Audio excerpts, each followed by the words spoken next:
Yo, yo, yo, yo, yo.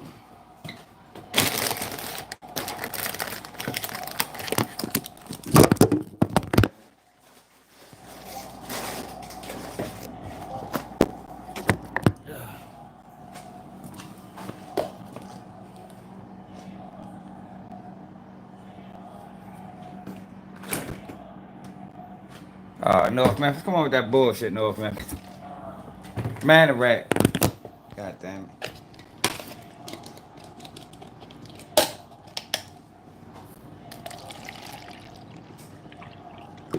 Like father, like son, man. Birdman and Lil Wayne, man. If anybody was wondering why I got on shades, because I'm big homie CC today, y'all. If you was wondering why I got shades on in the house,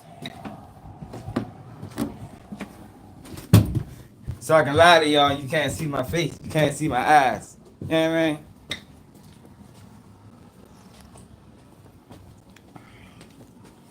So I can tell lies and you can't see the truth. You hear me? It's a big homie CC be doing in this interview. Yeah, I seen Diddy and Busta Rhymes. I seen Diddy and Busta Rhymes do some wild things, right?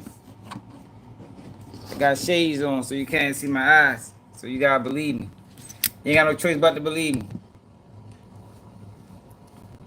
So now let me take these off. Man, what it is? Frank, what it do? Dad, what it is?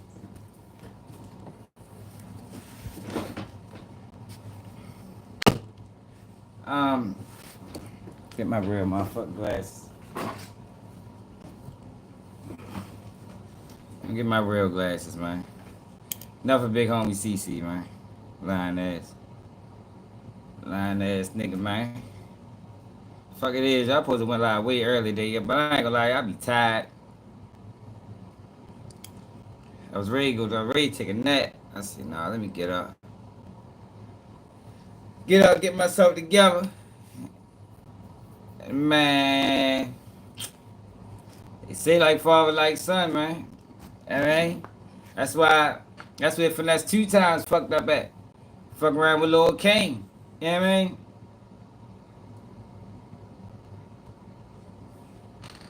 Gotta start doing background checks on these people. Prior, you gotta check the family tree.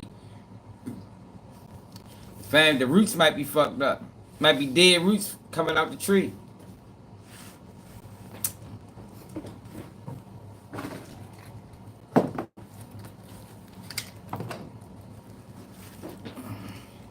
Hit that like button. Yeah, so they saying Lil Meech done told. Yeah, he did. He did told. He told. Because if he was riding around with illegal firearms, then you're involving yourself in criminality, man. Why the fuck is Lil Meech riding around with illegal firearms? What type of shit you on, man? Trying to be something that he ain't.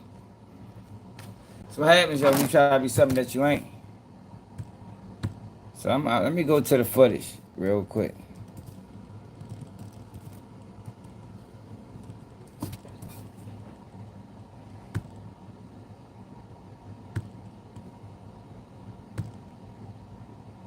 Lil Meech arrested. Lil Meech.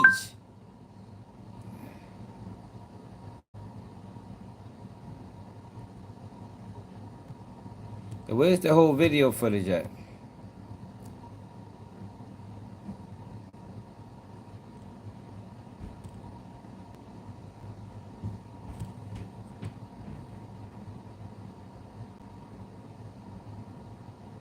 Let me see something. See the whole the footage at. Is it just on Instagram? Cause that's why I saying that. This the Forgotten Kings. What's going on, world? It's Xiaomi Sensei.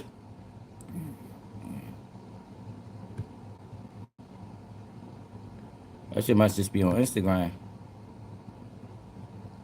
Nigga must release that shit his own goddamn self.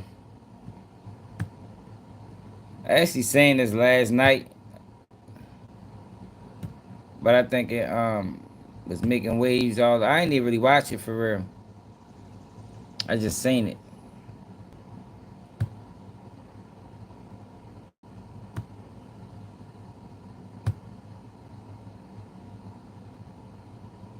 No 50 Cent troll. Nah, 50 get down. Yes, I seen this shit last night.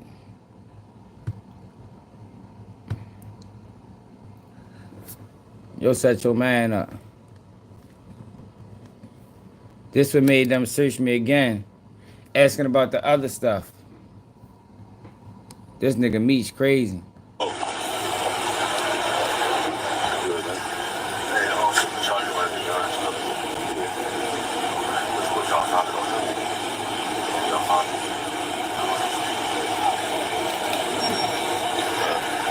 It's not legal. Huh? It's not legal.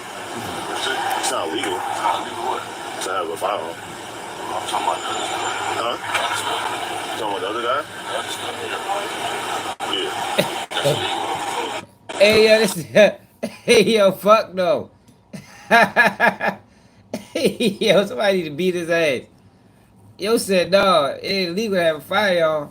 My man say, oh, not my man, but Cho say, no, I'm talking about the other stuff. I said, the other stuff?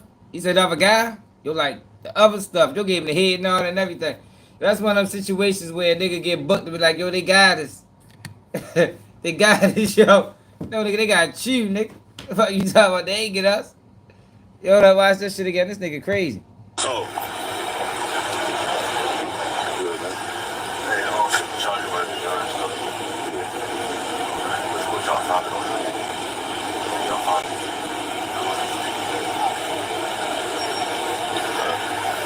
It's not legal. Huh? It's not legal. It's not legal. It's not legal what?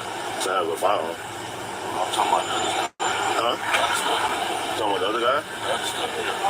Yeah, this shit sad, yo. Damn. So this what your man said. Reason I got to do fair time. See this shit, I hate fake ass niggas like Lil Meech. And my crazy, what's that? My crazy life, supposed to be real, but do whole shit. See, ma'am, I hate your people. Breed a lame like you. See, the third video is when they thought we was gonna run. But I was cruising this bitch ass nigga. But I was cussing this bitch ass nigga out for throwing all his shit on me while I was asleep in a whip. By the time I checked this shit, 12 was walking up to the car. You can look at my face.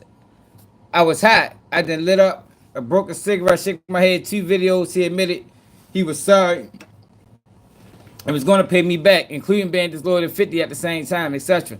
And 5 video, why you asking 12 did they get the guns and the other stuff off me? That ain't a form of telling. See, the only reason I came around the little drug head ass little boy because thinking this nigga, my crazy life, my homie, been known for over 20 years, but kind of find out he disloyal himself. How you with the same nigga that put me in a fucked up position? I spent hella money on lawyers and 3 different bonds because this bitch ass nigga. But you so busy dick pulling than teaching this nigga how to keep his face clean and being loyal to a nigga that was making sure he was straight and safe while he was so far gone off drugs and pills. I lost my businesses, money, and I'm about to lose years out of my child life because this nigga. I'm so mad at the so-called homie crazy life because he know what that nigga did. And my homie, you my homie, but you rather hold a nigga and be the limelight. But these niggas, damn, so that's what his man's saying. Bro, I got you though. I ain't like what I just heard. Bro just told me some. I'm trying to make, speed up the process. Yeah, that shit just, nigga ain't got no choice but to fight the situation. It's just the situation I put my family through.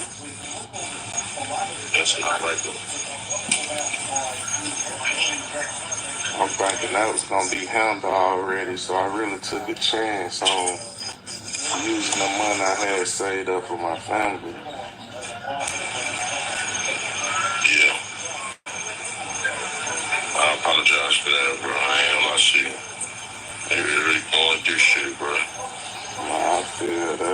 I wouldn't have been hanging around that little nigga. He gotta take accountability in this shit too, though. He can't just blame whoever crazy life is because you was around the nigga too. Yo, you can see flaw, yo. Like it don't take nothing. Like I don't be honest though. You can see flaw a mile away. I can be around a person and in 10 minutes that I'm talking, I'm like, well, no, this ain't somebody I'm gonna be around. You know what I mean? It's like say one of your homeboys bring somebody around. You know how that shit be. Like yo, I always tell people, yo, keep your friends, bro. Don't make them mine. You know what I mean? I don't. They're your friends. If you my man and they your man, yo, keep them niggas over there, bro. You feel me? Like they the niggas you deal with. I don't know them niggas. I don't have no loyalty to them niggas. I don't want them in my business. You feel me? So he gotta take accountability for that. But that don't take away Lil Meech telling on him. Like he's still down bad. But that's one of them situations. That was Meech man. That was Meech homeboy man. Yo, use yo. Yeah, bitch.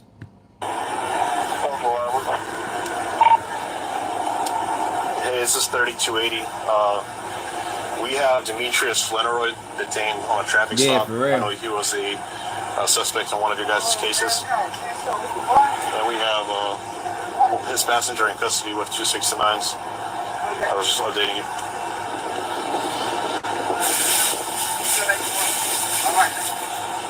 Go to track 1. You're welcome.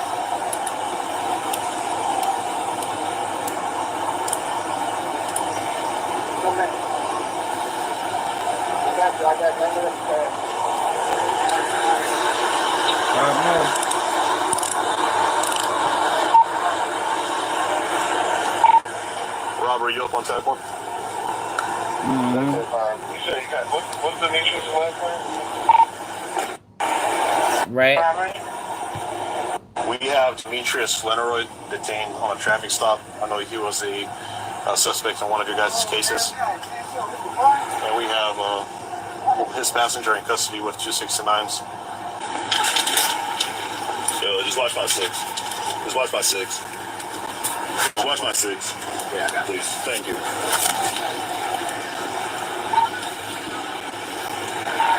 3282 to ACIC.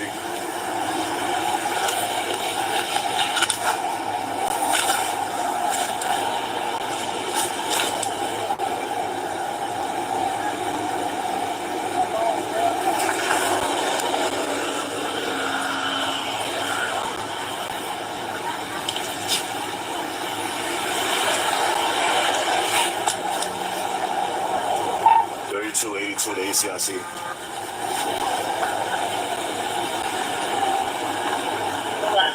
We have Demetrius Fleneroy detained on a traffic stop. I know. No, we ain't stopping right here. You don't have to go. Here's the shit. Just watch him. Yo! They gonna take off. That's underneath that seat.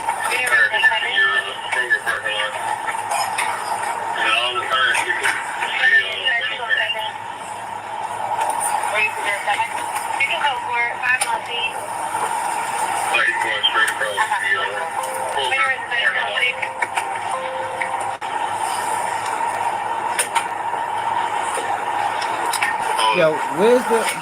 Hey, this Cadillac might take off on us. It's not pulling into the parking lot. It's stopped right now, but it's registered to Lil Meech. Hey, go ahead and pull into the parking lot first. No, we ain't stopping right here.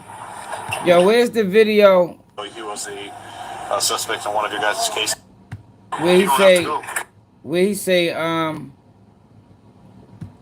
where you see the police pulling up on him?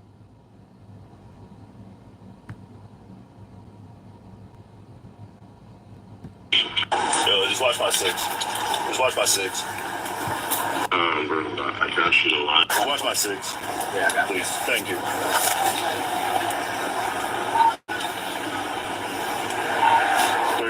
To the ACIC.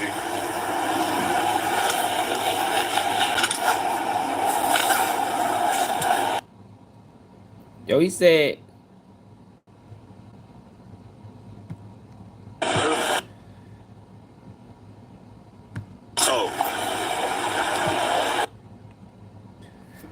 This nigga said that you can see in the video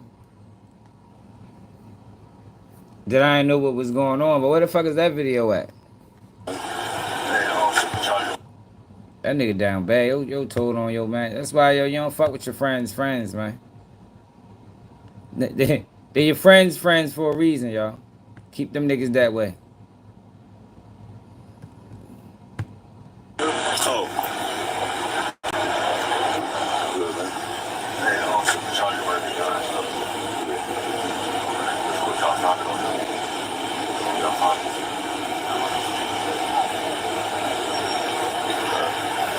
It's not legal. It's not legal. It's not legal. It's not legal what? To have a firearm. I'm talking about huh? So what it looks like is he got pulled over. He was driving, and he had a passenger. He had his friend homeboy in the passenger seat. That somehow they became friends. But the homeboy was asleep, and when they got pulled over, Lil Meech put the guns and everything on his homeboy, on the other guy. So the other guy ready to do fed time. And Lil Meech is talking about, yo, you ain't find the other stuff? Oh, the other guy? Yeah. He said you ain't find the other stuff that's illegal.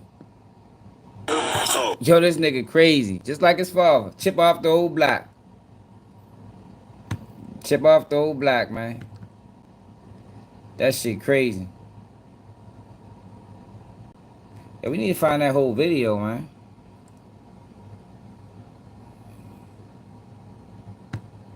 We found a whole fucking video.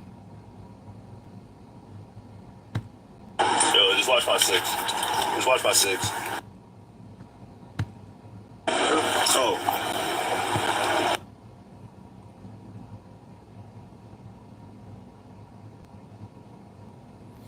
So you're ready to go to the feds. What's his name? 3 Loose Clover. Let's see if we can find y'all. Let's see if he posted that shit to Instagram.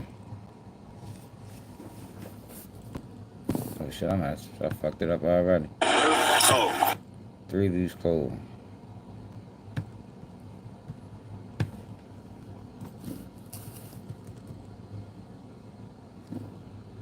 Here you go, right here. So this the nigga right here.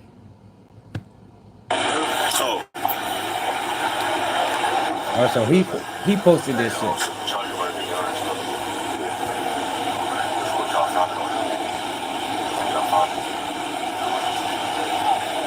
So he probably just got his discovery. He probably just got his discovery, got this shit from the lawyer, and released this shit to the public. It's not legal. It's not legal. It's not legal. To have a firearm. Yeah, it is, especially in his case. Like, why is he riding around with illegal firearms? This nigga ain't got no record. He just trying to be down for real. Trying to live out his father's legacy. Now they both rats. That shit crazy. See how the world work? Hey, Foxy, you see how the world work, man? It's a crazy place in society, ain't it? Here this man trying to be the next best thing to Meech. And turns out to be Meech in the flesh. Both rats. Huh? Talking about the other guy? Yeah. Oh. They said the other stuff, that's illegal.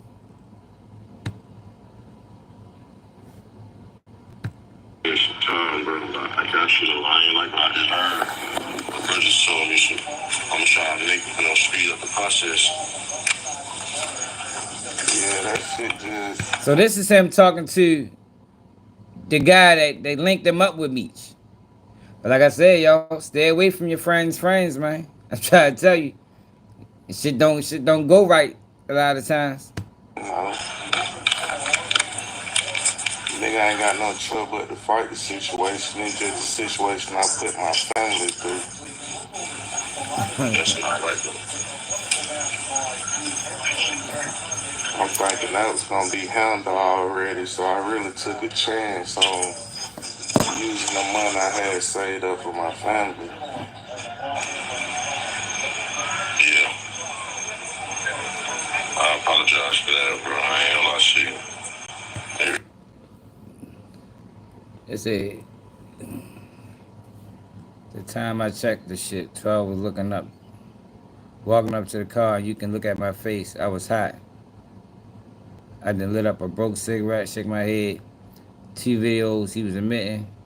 He was sorry and was gonna pay me back. In 5 video, this nigga must not be American. No, we ain't stopping right here. Could you raise gangs for Oh, here go the tag one? video right here. You Alright, don't so this have the to go. video right here.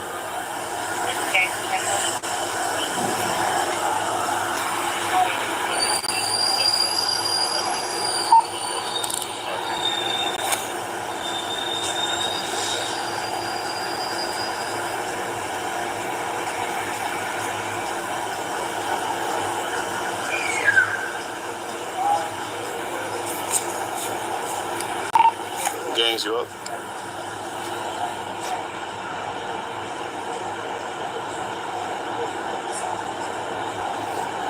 Ain't nobody in the car. What's this thing? 3 hours. Hey, it's Petkov again. I Mirandized him. He doesn't want to talk, so we don't have anything on Meech. We got the other guy's 2 cell phones. Meech, it's a matte black Cadillac Escalade. Temp tag. Could you raise gangs for tag 1? Yo, just watch my Seen that video. Right there is a robbery.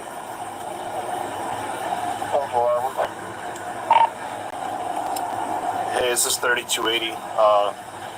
We have Demetrius Fleneroy detained on a traffic stop. I know he was a suspect in one of your guys' cases. Yeah, he need to release the whole video. And we Man. have, You need to release the whole video, chat. Where the whole video at, man? That shit 3 hours long.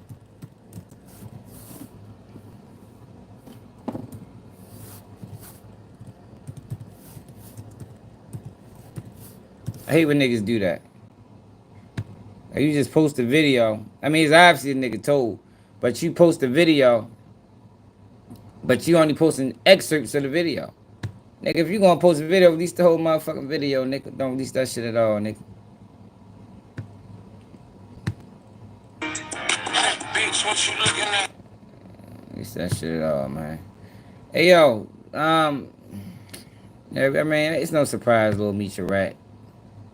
It's not surprising at all. What's up, Kyle? Yo, did y'all see this shit out of fucking Milwaukee? A 7-year-old got abducted. 7-year-old abducted in Milwaukee. Yo, look at this shit, yo. Yo, this type shit is out of control. They got video of the boy screaming for his father. Look at this shit. There's some sick people in this fucking world, man. Fuck your, what the kid? So this is the kid right here. Hold up. This is the kid ride past on the bike. So this car right here, you see this car? Somebody is in this car. Watching. Shit fucking sad, man. Hoping they catch whoever did that shit and kill his ass.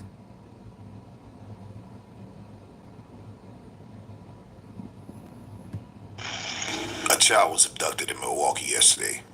7-year-old Jamal White was last seen riding his bike down the street, when all of a sudden what looks like a Jeep Renegade was seen making a U-turn and then following him in his direction.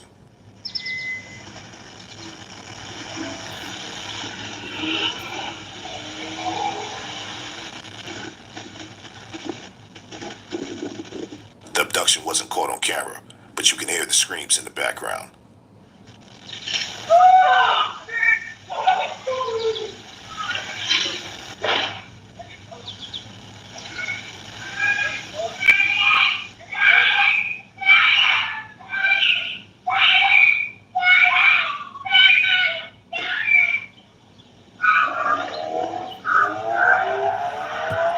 Hey, Foxy, cut that out, man.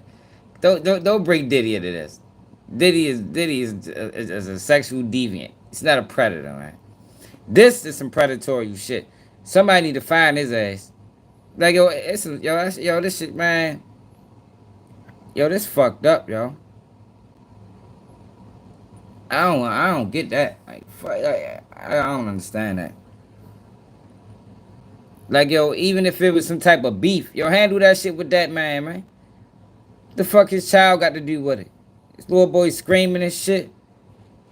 Yeah, somebody had to heard it. Like, ain't no, I'd have ran outside. Man, I don't know, man. Like a quiet block. It's a lot of people home. You see their cars. Oh, yeah. Yeah, that Epstein shit crazy. But I told you America don't care about victims. I've been saying that since the beginning of the Diddy trial. America don't care about victims for real. But this is still diabolical. You know what I mean?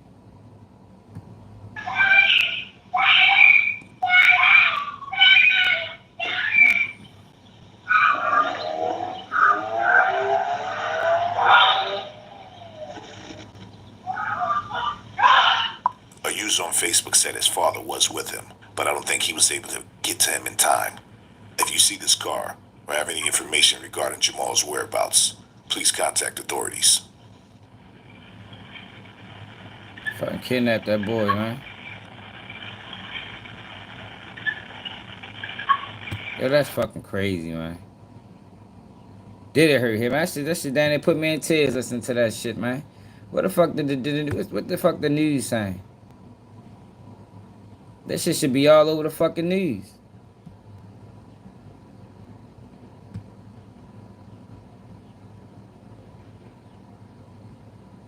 They missing a girl in Milwaukee too. The fuck somebody going around Milwaukee kidnapping black kids? The fuck going on? Need your help finding a missing boy last seen in a white SUV. Take a look at your screen. This is 7-year-old Jamal White. Police say he was last seen around 7 o'clock tonight near 61st and Houston Street. That's near Good Hope Road. Again, last seen in a small white SUV, a Jeep Renegade. Not clear if this is an abduction. We're working to get that information. 12 News' Emily Pofall just arrived there to the scene. Emily, are police there right now? They are, Blake. I want to show you. We're on 61st and Houston right now. I'm going to have my photographer zoom in. You can see that there are multiple police squad cars. We've seen detectives here on scene as well. Some of them going door to door looking for Jamal White. Again, you've seen him on your screen. He's about 4 feet tall. He's 7 years old. It's an urgent search for the 7-year-old right now. Milwaukee police saying that he's critically missing and last seen in a white SUV. We are working on getting in contact with family members and friends of the family to talk about what might have happened here, find out some more information. Again, not clear if this is an abduction at this point, but you can see from the police presence here that they are urgently looking for this little boy, Blake. I don't understand how they not clear. Yo, why they ain't got more coverage on this? Like this 17 hours ago, this can't be the last update. 17 hours ago can't be the last update. They gotta have a newer update than that. That's really all they got. That's fucking crazy. Let's go to Google.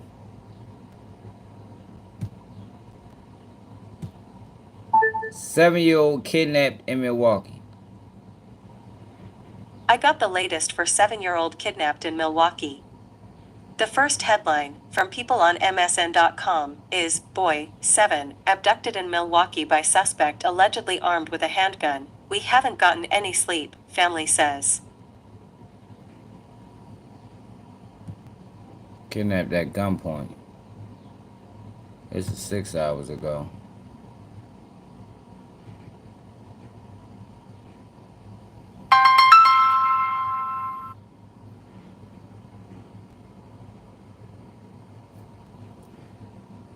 Let's go. We need more coverage on this. Where the family at?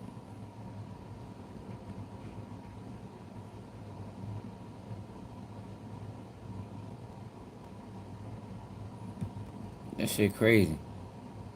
What channel they got this from? RISN 12.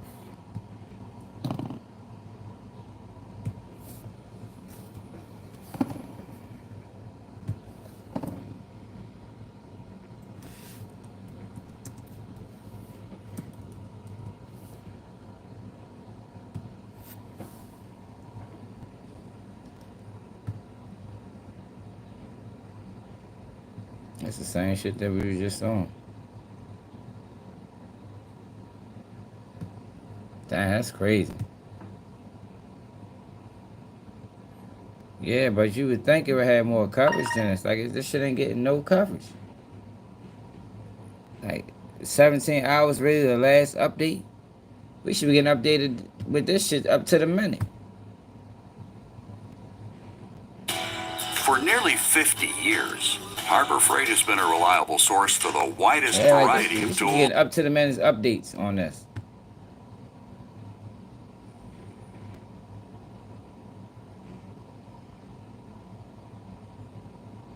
Fuck, this nigga ain't talking about nothing. Of his remorse.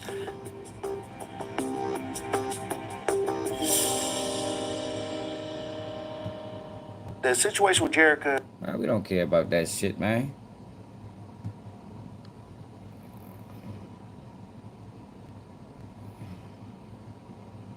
Black male wearing a black hooded sweatshirt and a black face mask. Niggas ain't shit, bro. Like, I don't be respecting this type of shit at all. That's some bitch ass shit for real. I don't give a fuck what that shit about. This kid ain't got nothing to do with it. I wish this was my job. You know what? AI that with Copilot. Smile, Mr. Peepers. Shit, fuck, crazy. AI No, they issued the Amber Alert. PC powered by Snapdragon from Best Buy. Mom, can I have an underwater Yeah, but they know alien that- tea party break? They know the boy AI missing. that one with Copilot. They know he missing. This is a motherfucking white girl. That should be all over the fucking news.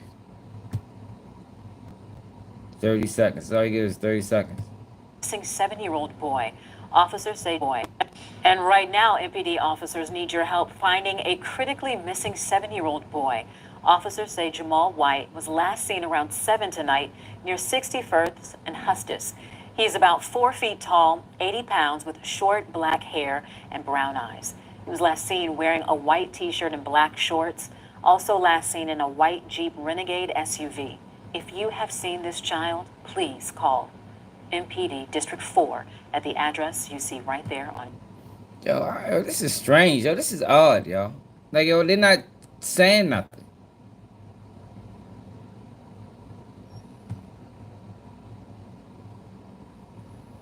Like, they ain't talk to the family or nothing.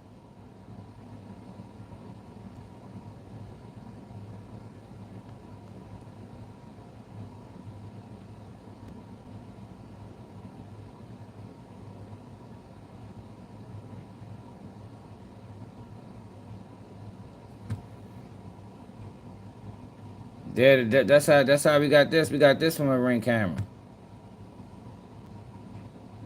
This shit is heartbreaking. I ain't gonna keep it I'm all so real. hot. They hear that boy screaming like that, man. Ain't nobody do nothing. Like, yo, that's a distinct scream. Like, you should be able to hear that shit.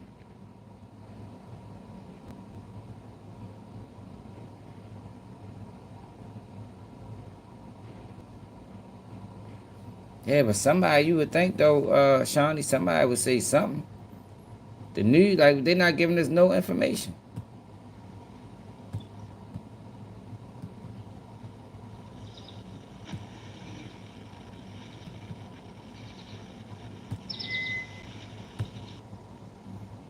Obviously, whoever this is, I ain't gonna say obviously, because you never know. Like, it was just sitting there. So that's why I ain't never let my kids go outside by themselves. Like, I watch even the neighbor, I mean, just like a decent neighborhood, but still. I sit outside, man. My kids will tell you. I sat outside.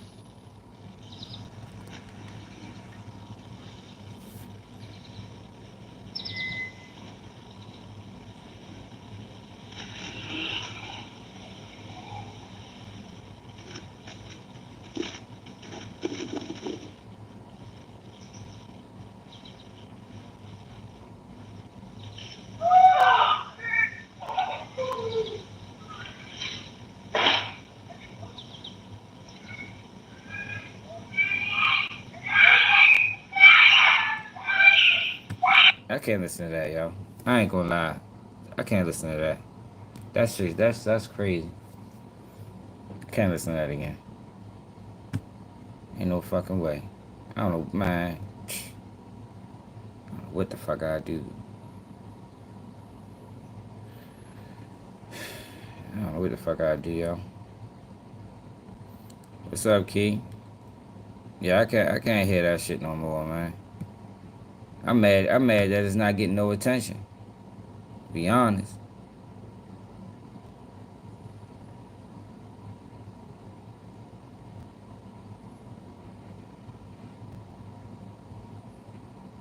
You got another missing teen in Milwaukee. But somebody going around kidnapping kids.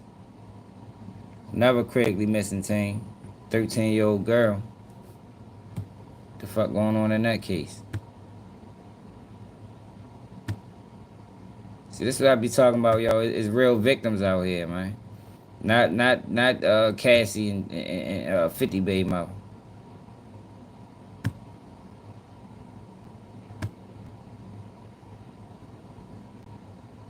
Fucking real victims out here that deserve attention. This was in Milwaukee too. Shit cool. Same old phone? Nah. Upgrade to the new. Shit crazy. Okay, they got that fight. They're not real victims, Fox. They victims. Know what they victims of? They victims of their own greed. That's what they victims of. Anything outside of that, I ain't trying to hit. They victims of their own greed. From a mother, it has been 3 weeks since her 16-year-old daughter left home. Fox 6's Bria Jones is in the newsroom for us tonight with a message that mother is sharing. Bria? Good evening, Ted. Paris Allen says her 6-year-old daughter, Isis Allen, is a frequent runaway. While MPD has yet classified this case as critical missing, Paris says it is critical. That's because her child has been calling her from the phone of a man almost twice her age. I had a job. I couldn't focus. It's hard. So sometimes I'm mad. Sometimes I'm scared. Paris Allen needs help and answers. Was that a better vocabulary for you, Patrick? Shut your bitch ass up. I can say it in Spanish if you want. French, Swahili. You know what I mean? I can mix it up for you if you ain't understand that. She wants to find her 16-year-old daughter, Isis Allen, more than anything. She is a severe asthmatic. She does have mental health issues. Milwaukee police say she's been missing since June 20th. Her mother says she has run away before, but never with a grown man. She says the two were arguing about that relationship when Isis left their home near 75th and Green Tree. I keep asking the court to, instead of putting her in group homes, to put her somewhere that she could be safe, which is probably like a mental facility. Allen says Isis has been calling and FaceTiming her from a number she says belongs to a 28-year-old man that is keeping Isis from sharing her location. 28-year-old is dating my 16-year-old daughter. He's showing her around the family, introducing her as his girlfriend. She also shared this screenshot from Isis's Instagram, where she says the man had been following her for a year. It says, "My body feels so weak. Wish I could call my mom and ask for help." She's with a stranger that might be taking advantage of her. She says Isis has been struggling since her uncle was killed in 2023. She's hoping this message makes it to her. I love you. I hope that you're okay. I want to make sure that you're okay. Whatever we need to talk out, we need to talk about that in person. So I need to know where you at. Allen says she needs help before the unthinkable happens. I feel like they're not going to understand that until it's too late. Until they find her in a garbage can or somewhere, till I'm getting a call saying like I gotta go identify her body. Allen says she did receive a call from Isis this morning saying that the man was upset he was posted online and that she could no longer protect her family from him. Now, we have reached out to MPD, but they have weird ass shit going on. Hey, I need some Milwaukee residents. We need to have a conversation. The fuck type weird shit going on in Milwaukee, man. You got 7-year-old kids getting kidnapped. You got grown ass men fucking prancing around town with 16-year-olds, their girlfriend. Like, yo, this shit is out of control. I need some Milwaukee residents to prevent watching who child. What situation? This situation is just, she probably need a father. You know what I mean? The other situation is just, that's just fucked up. Don't you? And yo, for people asking how Meech is a rat, let me show you. Let me get back to Meech. I just wanted to show y'all that so we can see what the fuck going on, cause we gotta keep an eye on that shit. This how Meech is a rat. Oh.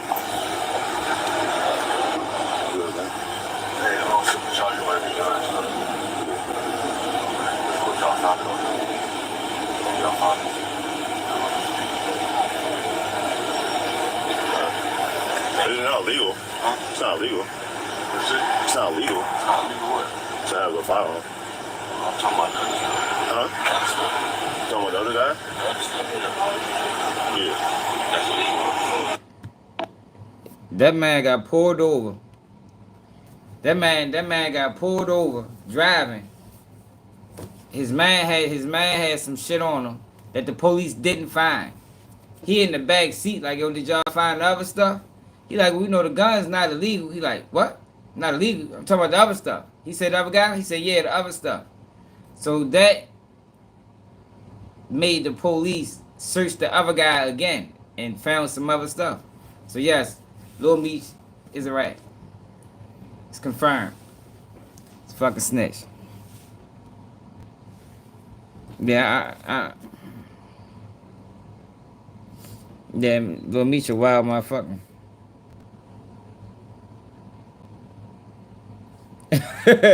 Cause he's his he's his father's child. He's his father's child, man. You don't expect so much from the nigga. His father a rat. Yo, but remember we talked about this girl yesterday? Yo, this girl is severely mentally unstable. I don't know. I don't even know. It's fucked up. Because, you know, they want you to hire, you know, all different types of people. But if I was a manager and I did her interview process, I wouldn't have hired this girl. I wouldn't have hired this girl. This girl is severely unstable. And now she done killed her manager because the manager sent her home. You right. But look what you subject yourself to. This girl was in, look at this girl, man. Check her out. She was crying online for help, so no one, fuck, I'm trying this shit.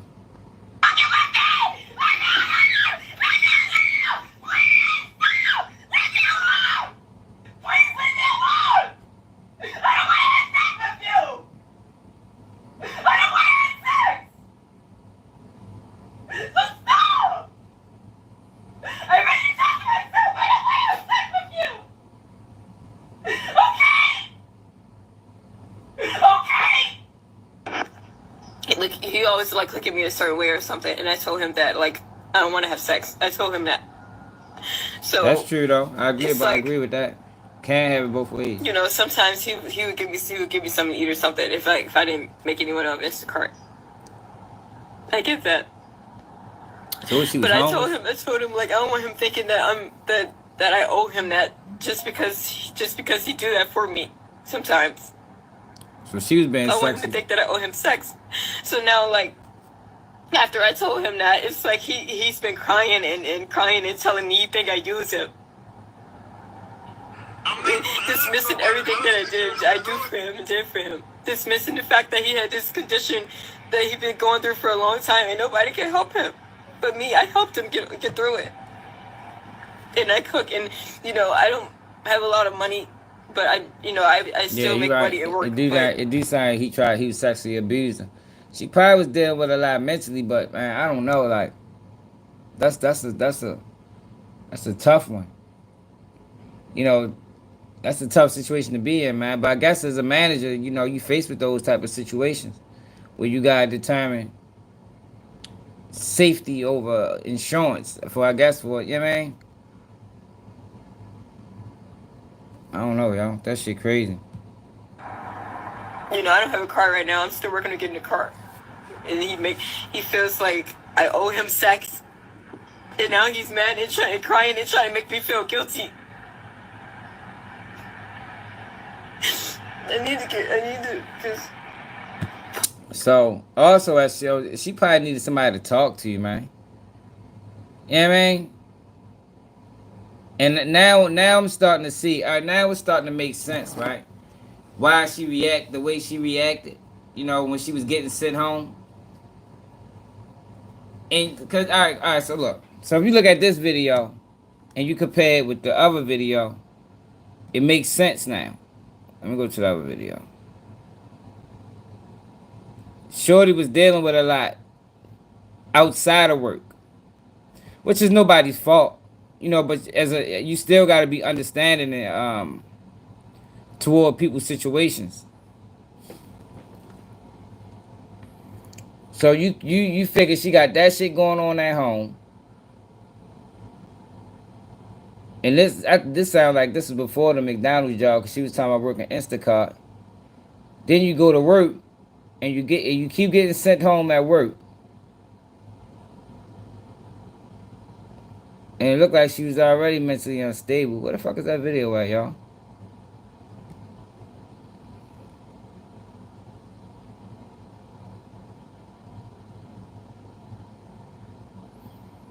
Yo, where the fuck is that video at?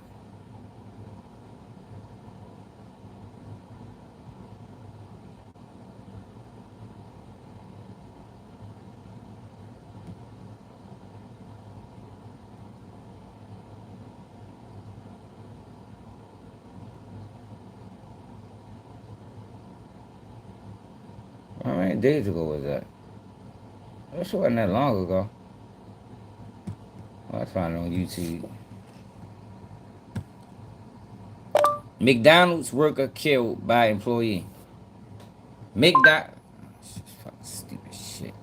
I need to get whatever the fuck that shit called. GPS.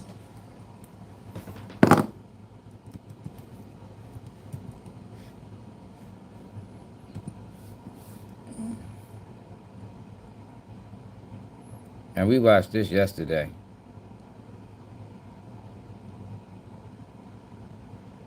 Here you go, right here.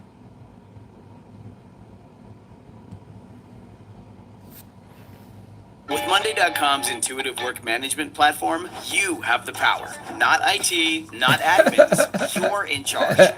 Hey, yo, what the fuck? Why you always want to send me to jail, bro? Like, yo, you crazy as a motherfucker. What I do to you to deserve jail time? It's no. Like, every time you come in this bitch, hold up, y'all. Every time you come in here, yo, you try to send me to jail, bro. Like, yo, I got kids, bro. Like, why you want to send me to jail? I ain't out here bothering nobody, man. I'm out here trying to put out a positive message. You know, have fun in the meantime. No, fuck no. No, fuck. Everybody trip off of the goofball shit that's going on online. That's it, yo. I don't think I deserve jail time for that, bro. I got sent home early yesterday. I got sent home early today by the same person. I'm telling you, she's a bully. This isn't funny. She needs to understand that just because she's a mother and got children doesn't mean that she can come in the store, you know, disrespecting people, talking to them like everybody's beneath her. She has no respect. You see what I'm saying? If you look at that last video, then look at this video, it makes sense why she reacted the way she reacted. And it's not necessarily the manager's fault. She just was dealing with a lot mentally. And that's not to excuse her behavior, because those are your problems. You got to handle that. I'm just saying now, I see how it got to that point. Does that make sense to people? Y'all see what I'm saying? I see how it got to the point where she got to the point of no return, where she ultimately killed the manager. Because she was already had a lot of shit going on outside of work. So a lot of people, y'all, look at that job as their safe place. You know, as crazy as it may sound, there's people that believe that. No, she ain't going to prison. No, she definitely deserves an insanity plea. It's too much evidence to show she not stable. She probably got a whole bunch of videos online flipping out. And it isn't funny at all. Like, seriously, man, I got shit I gotta take care of. And she keeps sending me home early. It's not funny. She's playing games. And then all day, throughout the day, she keeps sending her little racial shit. And then throughout the day, she keeps on, like, putting negative energy in the air, talking about people, gossiping about people. It's not funny, man. Don't have to stop. She's a bully. I'm telling you. She's a bully. She brings a lot of negative energy in there. She always panic when there's a lot going on, and then she try to manipulate that and make it seem like we ain't doing something right, but we are working really hard and doing great. It's just the fact that she panicked, and I caught her a few times making a mistake, and she tried to hurry up and play it off. You know, nobody's perfect. It's God, it happens. You know what I mean? Like, sometimes, like, somebody might get confused. So it gets busy, yeah. But she needs to stop playing like she don't be making mistakes. I be catching her. So all that animosity and that she keep putting in the air and stuff, they're trying to tell me, I'm always snapping on people. No, that's false. No, I don't snap on people. I don't go in there doing that. I tell her, no. She probably was always snapping on people. I can see her always snapping on people as well. Peace. That's what I'm doing. I've been creating peace. So all that negative energy that she's bringing in there and trying to manipulate it, no, that's going to stop. All that negative she's saying about, you know, her personal life, all of that. No, she's bringing all of that in there and then playing games saying she want to take her belt off and beat somebody. Y'all act like my kids in here. No, we ain't your kids. Respect us. Stop talking to us like that. She was wrong for that. That is crazy. I'm telling you. But to get sent home 2 days in a row, man, and I came in on my off day to make up my time, and she still sends me home early, it's not funny. Somebody got to do something about that. So it's look, not funny. So this is what I'm thinking, right? Benzo, she said that. Probably in her mind, when she getting sent home, that means less money. Now, if you go back to the other video where she was working, what the fuck she was working? She was, what the fuck's in the Instacart? You see what the guy was doing to her. You understand? So I'm thinking, based off of just me knowing people, that probably triggers something in her mind. Like, I don't want to go back to that. Like, if I lose this job, I'm going to have a motherfucking man manipulate me for sex to make sure I eat or whatever the fuck the situation was. Crip Blue, what it is. Man, a lot of people got power trip issues, man. You gotta be careful. Look at Charleston White. He's a fucking prime example. And you gotta be careful who you give power and influence to, yo. Especially, yo, the worst thing you can do is give a person power that never had it. You know what I mean? They abuse it. They don't know how to take it. You know, they start exerting it on other people. It's one of the worst things you can do. Now, I don't know if she was justified, the manager was justified in what she was doing. I'm just saying, yo, every situation you got to treat differently. And you got to be able to, look at the situation, yo, and see if this is the right way to handle it. And that may vary. You understand what I'm saying? You can't treat every situation the same. Like, obviously, with this girl, yo, you had to go about it a little bit different. I ain't saying you gotta walk on eggshells, but I think this could have been avoided. You know what I mean? I think this could have been avoided on multiple fronts. On the management end and on her end. Fair. It isn't funny at all. So, you know, she could keep being a bully if she wants to, but that is going to catch up to her. Because it ain't funny at all. What's up, Major? It ain't. Then one day she coming in there and talking about some, yeah, I broke my door in half and I had to pull my gun out on my kids and this and that. Well, you know, telling us that, like, the you telling us you pulled a gun out on your kids for? You sound like a psychopath. That's what I wanted to tell her. She was talking about some, she blacked out. I'm like, yeah, you must have had blacked out if you pulled the gun out on your kids. Like, you know, like, I'm like, what the you telling me this for? Like, she think she's, like, trying to make it seem like that she big dog or some the about you telling me about you pulling the gun out on a kid? I don't, like, that doesn't scare me. You know what I mean? That doesn't scare me. If she thought she was trying to intimidate me, that didn't intimidate me at all. I don't give a about her telling me about some, what the she did. You know, and maybe that's why they always fighting her, to defend themselves. They probably felt like their life was threatened. The out of here with that What if you can create your own? I would like to see some more of her rants. What else she went on rants about? They gave her a $25 million bond, man. $25 million bond.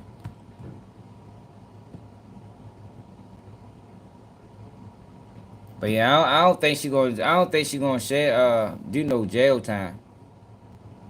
She ain't doing no jail time. She mentally unstable. They're gonna send her to a hospital.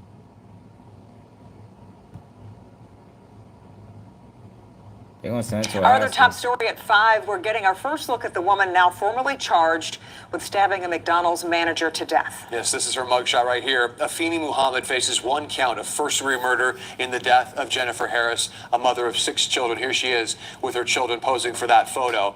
Lauren Kostick was at Muhammad's arraignment today. She joins us now live with what happened in court. And Lauren, a lot more information is coming out today about the suspect. Ty, that is right. And more than 24 hours later, the police tape is now gone. But this McDonald's here on 9 Mile is still the woman didn't crash out. I think the woman just thought she was doing her job.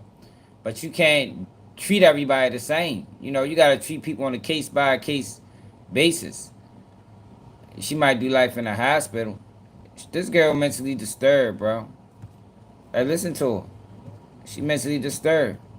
She might do life in a hospital. I doubt she do life in a prison. Look at this shit, yo. Like she don't have it all. She probably was abused. All type of shit.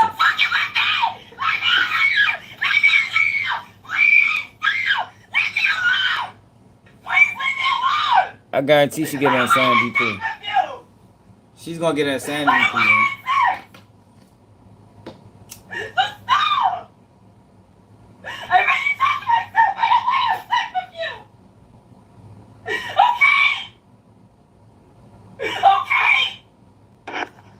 Like, he always like look at me a certain way or something, and I told him that like I don't want to have sex. I told him that. So it's like, you know, sometimes he would give me something to eat or something if I didn't make anyone on Instacart. I get that, but I told him like I don't want him thinking that that I owe him that just because he do that for me sometimes. I want him to think that I owe him sex. So now, like, after I told him that, it's like he's been crying and crying and telling me he think I use him. Dismissing everything that I do for him and did for him. Dismissing the fact that he had this condition that he'd been going through for a long time and nobody can help him. But me, I helped him get through it. And I cook, and, you know, I don't have a lot of money, but I still make money at work, but you know, I don't have a car right now. I'm still working to get in a car. And he feels like I owe him sex. And now he's mad and crying and trying to make me feel guilty. I need to just Where the fuck is our family? calm down. Yo, that's why our family is important, man. I'm gonna be okay. Yo, friends. That's why you gotta have real friends, man. Real family. Like, yo, somebody could have probably reached out to this girl. I don't know, something. Something probably could have been done, yo, because it was obvious. Like, if I see my peoples out here crashing out like that, I'm going to reach out to them. I done reached out to people that I wasn't close to that I seen crashing out online. You know what I mean? I don't know, I don't know. I think I just care about people. But this shit fucked up, though. I'm gonna be okay. But I should have known.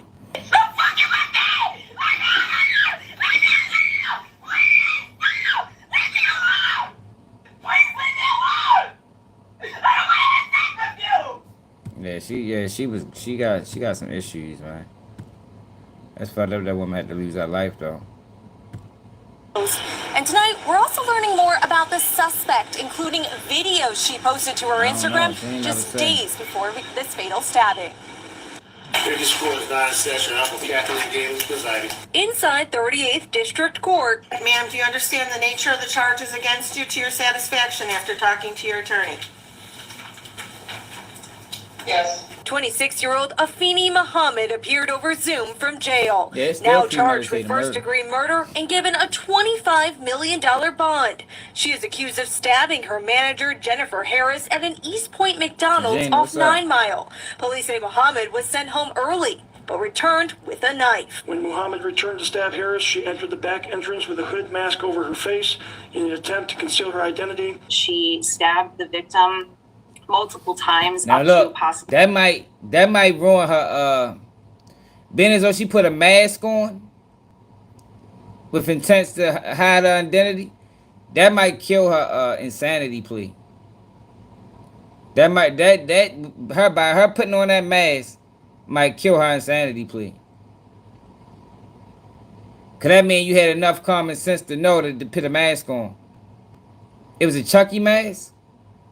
What the fuck? You had enough sense to know to cover your face. So I don't know. She got to fight that shit. As many as 15 times. However, the defense argues there's more to the case. My client is extremely anxious to have those facts brought to light during the pendency of this case. And according to the suspect's social media, she wasn't shy about her feelings towards the victim, saying this just 2 days before. I got sent home early yesterday. I got sent home early today by the same person. I'm telling you, she's a bully. This isn't funny. She could keep being a bully if she wants to, but that is going to catch up to her. Because it ain't funny at all. In the meantime, the family of Jennifer Harris heartbroken, saying the single mom of 6 was selfless and hardworking. She was the best mom anybody could ever ask for. My mama, she woke up every day and went to work for us. My mama died trying to take care of us. And we also learned about a previous conviction for Muhammad out of Virginia. That charge also connected to a stabbing. Live tonight in East Point, Lauren Kostick. Yeah, she fuck around. She fuck around. Do life in prison.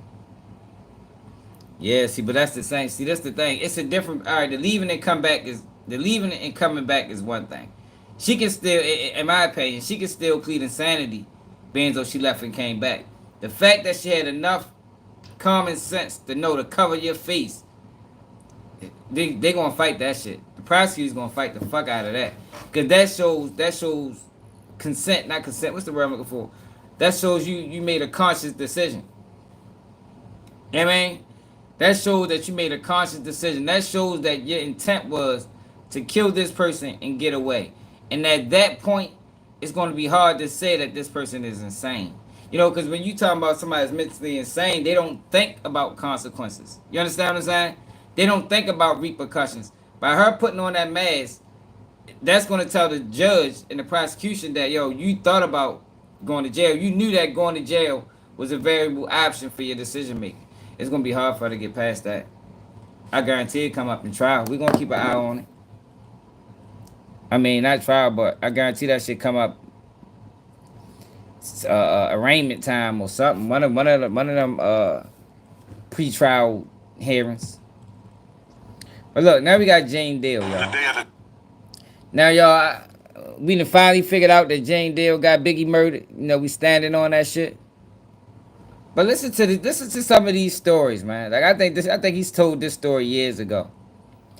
Diddy's ex-bodyguard Jane Dale recounts witnessing him perform a ritual before sentencing in the 1999 club shooting trial. Check y'all man out, man. Oh, Jane. We just gonna start calling Jane Dale Blue the Light. Oh, Mr. Blue the Light. The trial, the sentencing, we were supposed to be going downtown. And I was like, so we start going uptown. We pulled over in Central Park. Pup jumped out the car. Come on, Gene. Where is he going? So I'm walking behind them. You know, we walking through the park. As I look ahead of us, it's like an individual just standing in the park. When Puff got close to the guy, he just dropped down to his knees. So it's just them two in the park. So it's Jane Dale, Diddy, and some guy in the park together. Nobody else is there. Can anybody else recount this story? It should have been a lot of people walk the park, people jog in the park, people play basketball, people bring their dogs out. Is there anybody else that was in the park this day that can vouch for this story? I doubt it. This nigga been lying for fucking decades, man. He's a decade liar.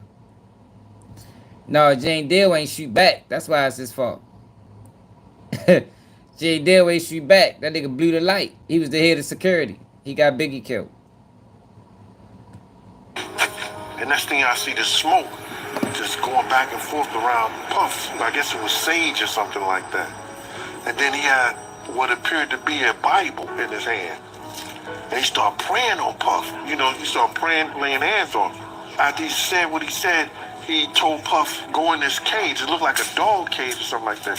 And Puff went in the cage, right, and grabbed this white bird.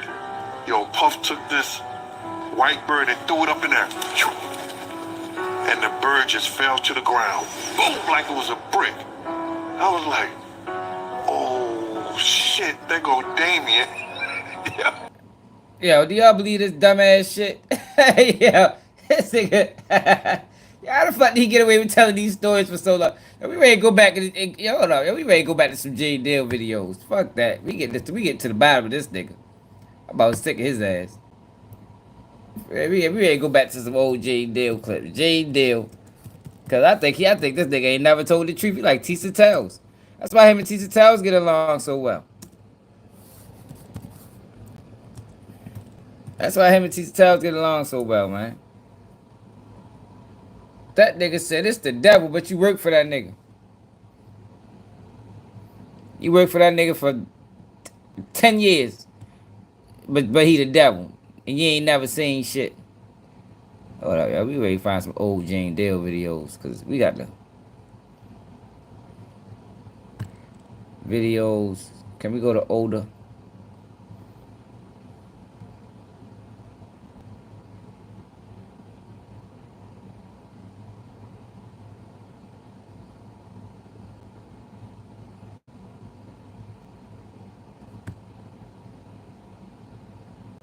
Shocking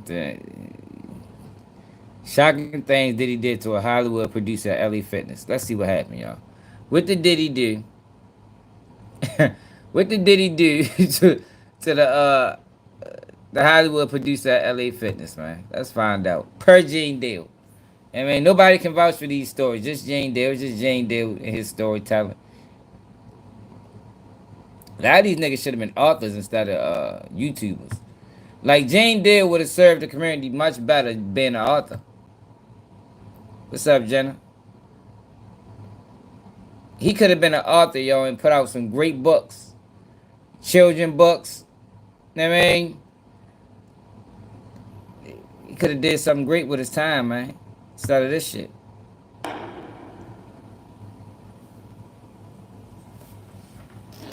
You was telling me before this interview how Diddy, he violated a Hollywood producer who was good friends with Mark Wahlberg. Tell me more about that. Yo, I was reading that, bro, and remember, I was telling people, and I caught a lot of flack about this, that Diddy liked to go to Turkish baths in the village.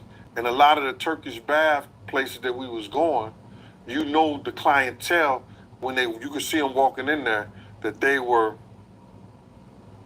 maybe of the rainbow persuasion. Oh my God, here we go. To be.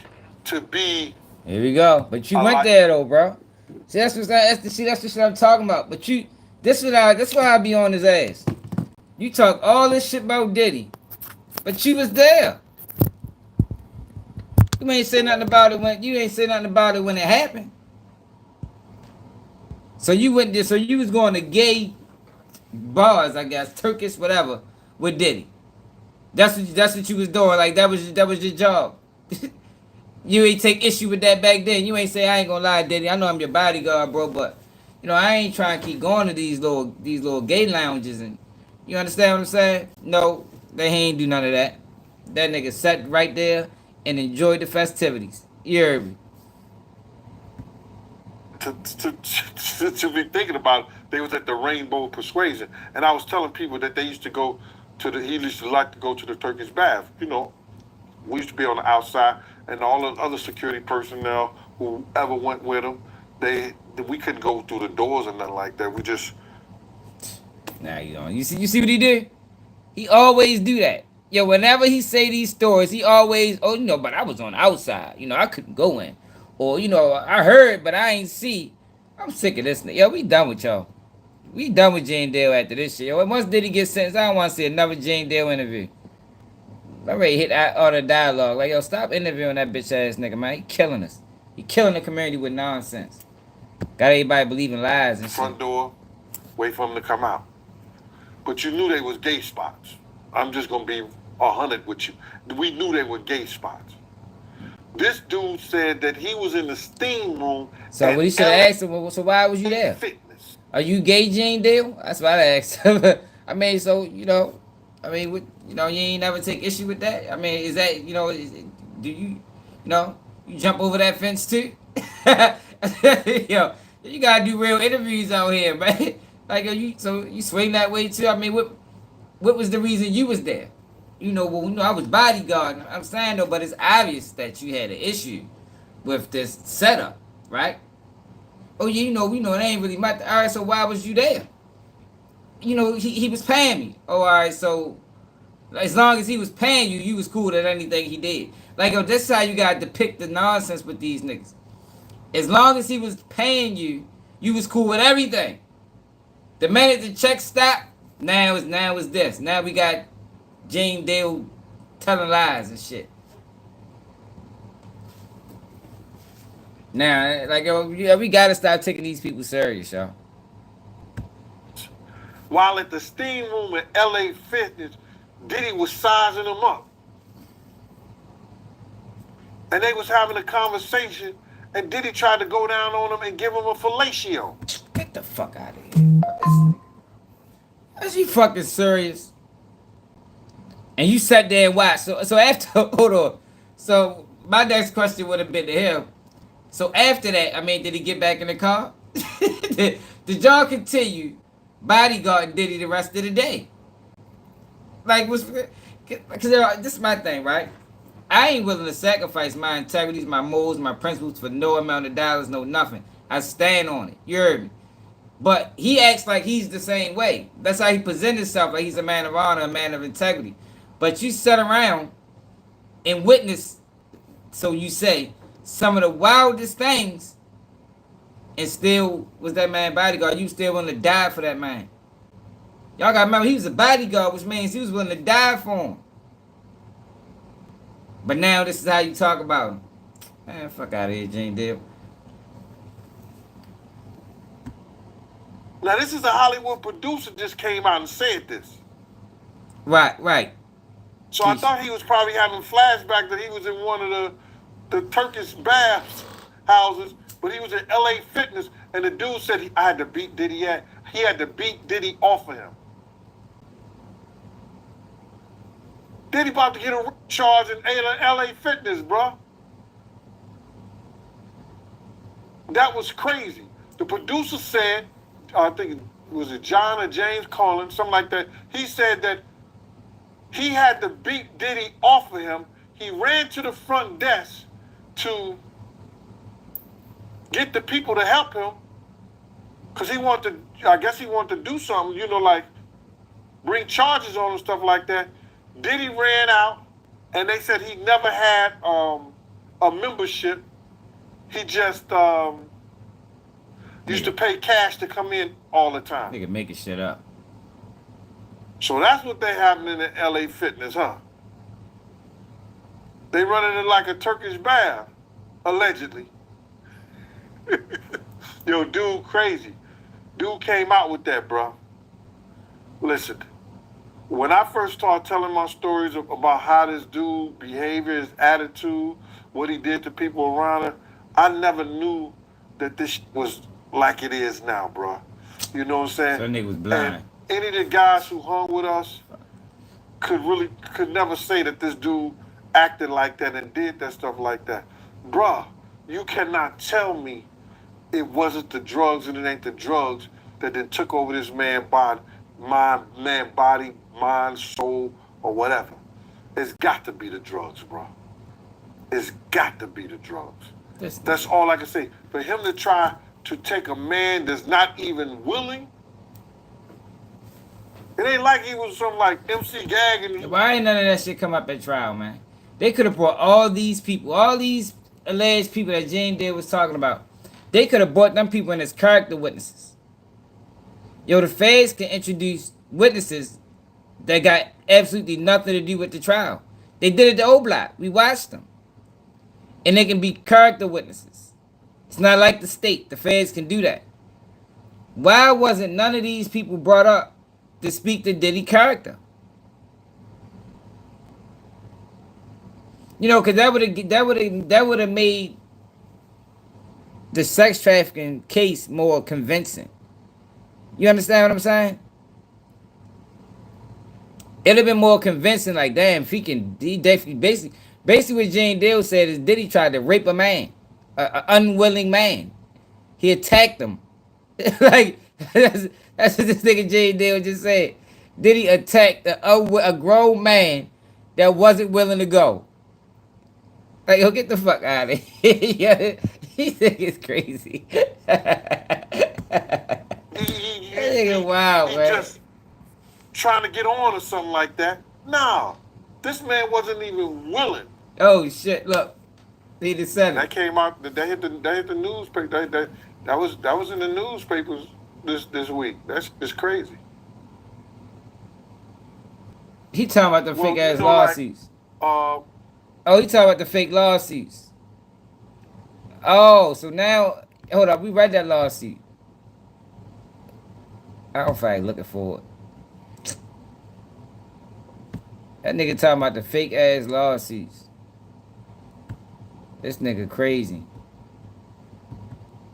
Hold up, y'all. Let's read that lawsuit, y'all. We gotta find it. God damn it. Hold on, y'all. That nigga talking about. So he was there. So he vouching for that story. Hey, yeah, that nigga talking about the fake ass lawsuits. Hold up. We got the LA Fitness lawsuit. I know we got it, 'cause I know I read it before.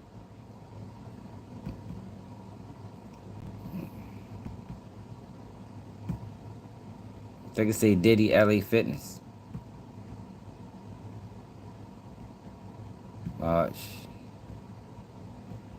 It's gonna take us a while, y'all. We got hella lawsuits. Lil Ronnie murder. K-Flock indictment.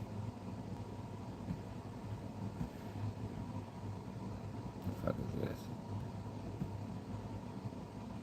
Diddy Odell.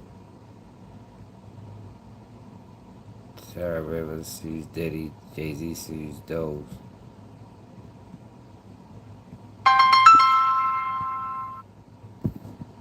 I need my homeboy back for real. Motion to suppress. What is this? Diddy notice of motion. I know we got that lawsuit.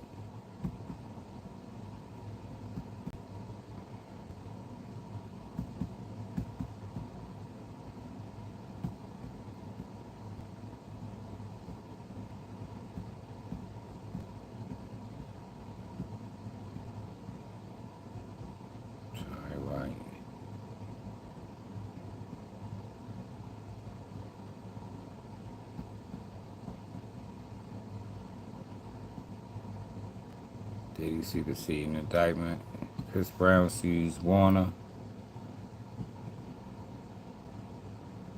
Diddy sues the lying ass girl.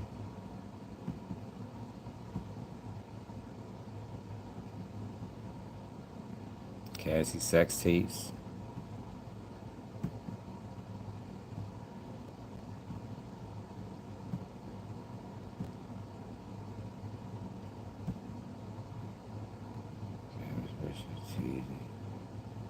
Hold on, y'all. We gonna find it. Just gotta go all the way down. Motion, state's motion for bond.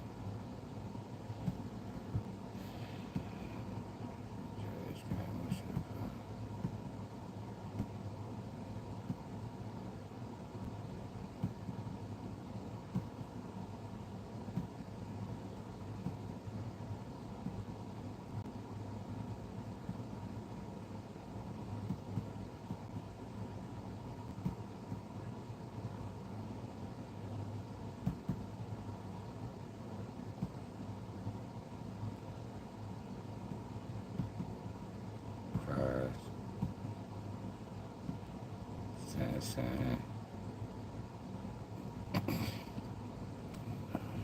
Busby brought Mission. I think we coming up on it. I know we got the fucking lawsuit. Dirk Motion, Stephon Mack, Jay-Z, motion to dismiss. Prosecutors, that's what you see. Jay-Z, 13-year-old girl. OTF Vonnie stipulation. I think that was part of the first round of lawsuits. Brianna Bogelin versus Diddy. You know, she lied like a motherfucker.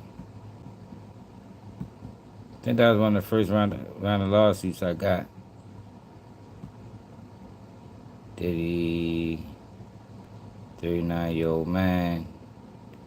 Diddy, man in Miami.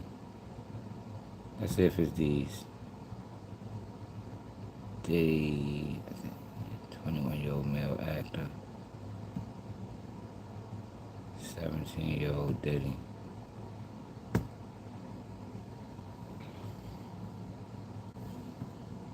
Yeah, I ain't even begin to check out this Ticket TV, nigga. Let's see if that's it.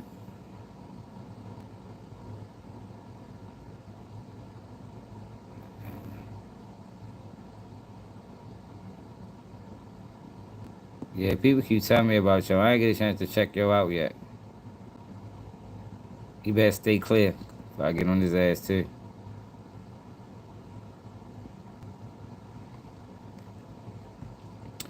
No, this that other shit. This the one where the nigga supposed to pulled up.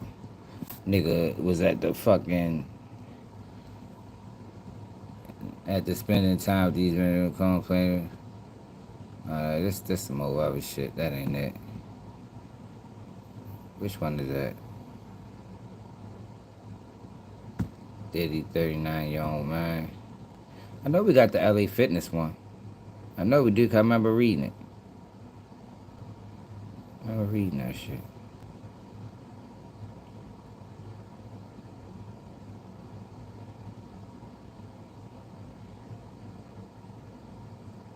Oh, this is about a party. He hosted a party, so that ain't it. Let's go up some more.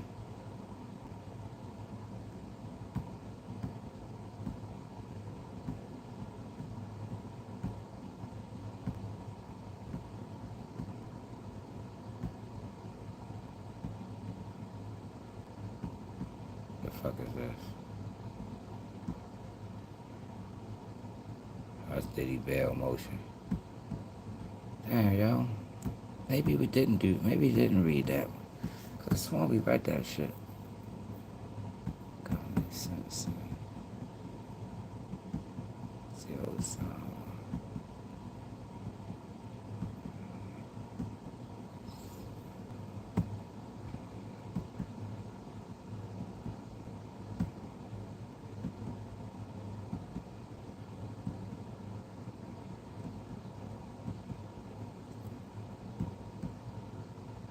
Only the family.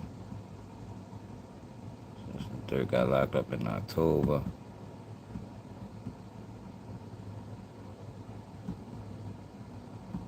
Abercrombie and Fitch. Diddy, 13-year-old girl.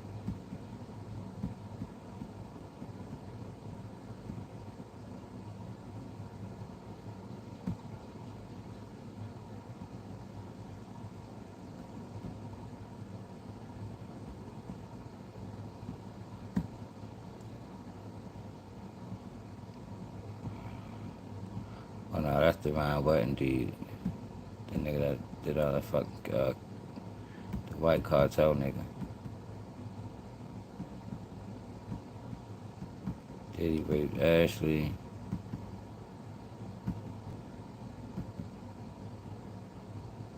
Combs raped man at Macy's.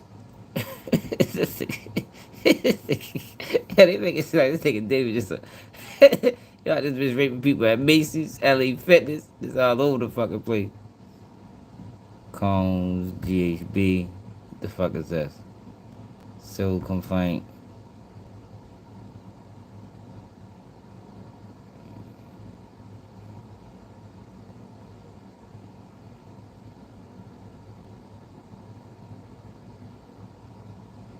said he raped a man at Macy's.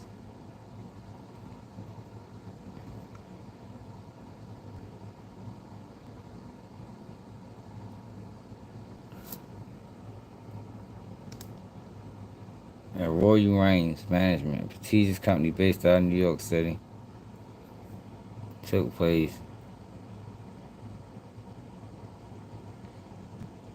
Offered Combs the very foods. He just limited himself to one drink. This ain't it. This ain't it.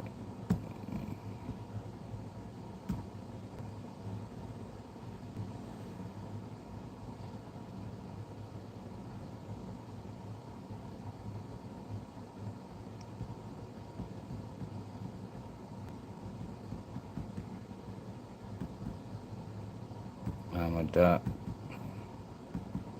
Dang, yo. Nobody got the fucking. I read that shit some motherfucking where. T.I. verdict. I mean, you ain't reading that.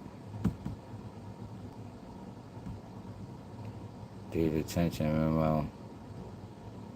Request for bail.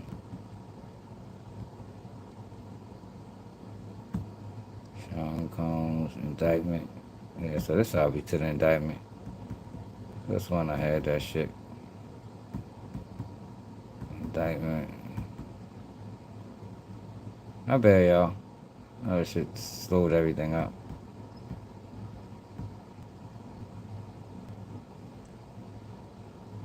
The fuck is this shit? Item was deleted.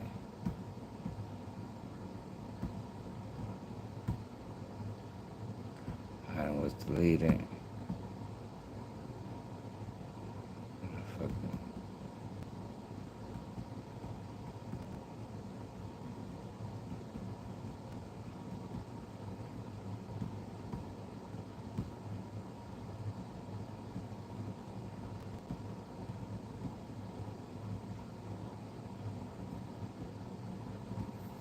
Let me try to Google it.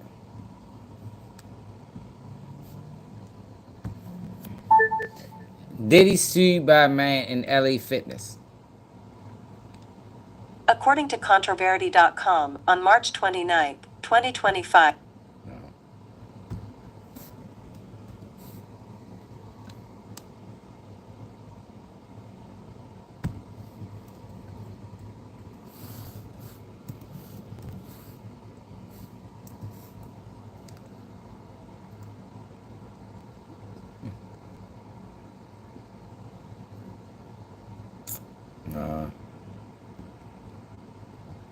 That's a fucking LA Fitness lawsuit.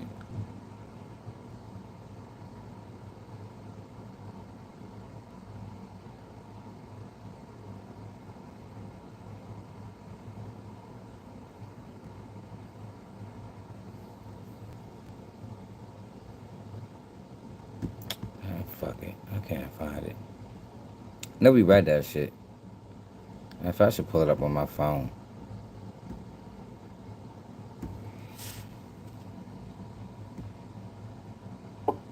I've never knew that LA Fitness was a place that men met up to do things like that. You know what I'm saying?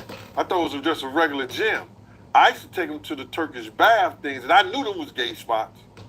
You could not tell me that them was not gay spots with the guys and the people type of guys. And I'm not saying everybody who go to, listen to me, everybody who go to Turkish baths ain't gay. But the spots in the village that we used to take them to, there were more gay people or people that appeared to be of the Rainbow Coalition or gay that was walking in those places. So don't get mad at me. And if you do, F you and feed you beans, bro. I'm just telling you what I saw and where we used to take them. And I wasn't the only security that took them. So how long would you be waiting out there for Diddy to come up?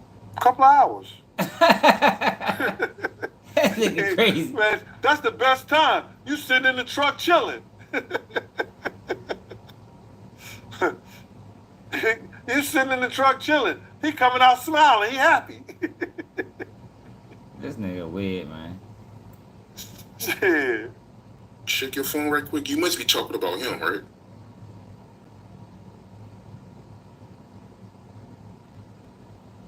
That must have happened in California, because I was working for him back in those days. My name is James Cummings. I was sexually assaulted by P. Diddy in 2002 in a steam room in Los Angeles. Yo, and he slams me up against the wall. Yo, and the I fuck grab. up. No, we gotta find that shit. Yo, we gotta find that video. What the fuck? What he said his name was? We got to find that shit. I gotta see his face. By P. Diddy in those days. My name is James Cummings. I was James Cummings. We got to find that shit. Better get back to Jane Dale, goofy ass. James Cummings.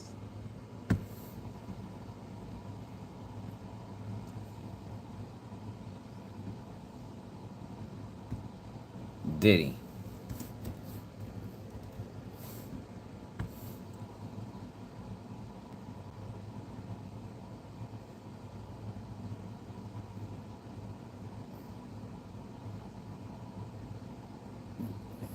This shit was 3 weeks ago.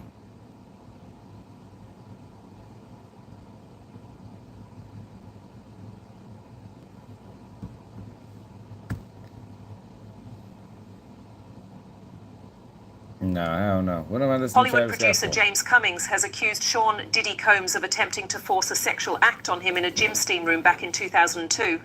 Cummings, 57, claims the incident occurred at an LA Fitness in Los Angeles where he and Diddy were alone. He described how Diddy made aggressive advances leading to a violent confrontation in which Cummings fought back. His wife Jennifer witnessed the aftermath, noting her husband's distress after the encounter. These allegations emerge as Diddy faces a high-profile trial in New York for sex trafficking and racketeering, charges he has denied. Cummings' claims add to the mounting scrutiny surrounding the music mogul. Move. I hate when it be so fucking cold down there, bitch. I gotta leave the door open. Every time I leave the door open, something fly in this bitch. A bee or motherfucking, I don't know what the hell that is. Yo, hold up, yo. Why we can't find that video, man? I want to hear James come and say it for himself, like we just heard.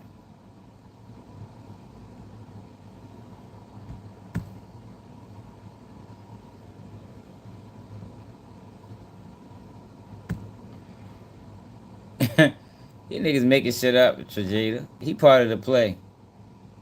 You know he part of the play. James Cummings probably fell on financial hardship. That man shit got fucked up for it. So they like, James, we got a bag for you, James. All you gotta do is say that Diddy sexually assaulted you, man, in the LA Fitness.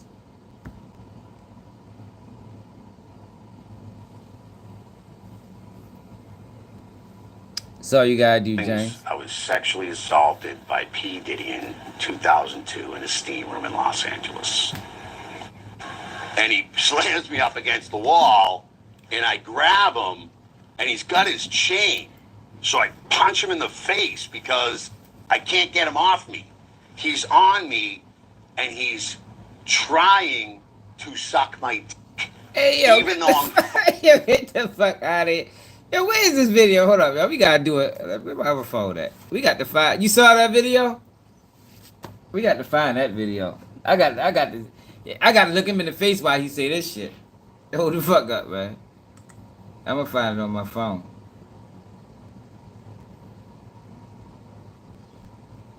Yo, these people is out of control, man. they out of control. James Cummings Diddy Sting Room.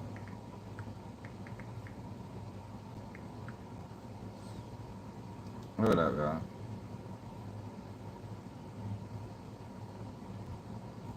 Hi, God. Yo, where's the video at? They must have, they took the bitch off the internet. Yeah, where you see that video at, man? Fighting with him, trying to get him off of me. So I get him by the throat, And That's I get him that's what I say. onto the wall. I don't know, like, what the f-? So I'm looking at him, and it's like all these things are going through my mind. And it's like, he just like comes at me again. I grab him, but it goes, I throw him, we go outside of the steam room. Now he goes off the wall, he goes down, and now I'm thinking he's running. So I grab his chain, and I got him, and I'm dragging him because I'm trying to bring him down to the front desk because, look, I don't know what to do. I've never had something like this happen to me before, you know?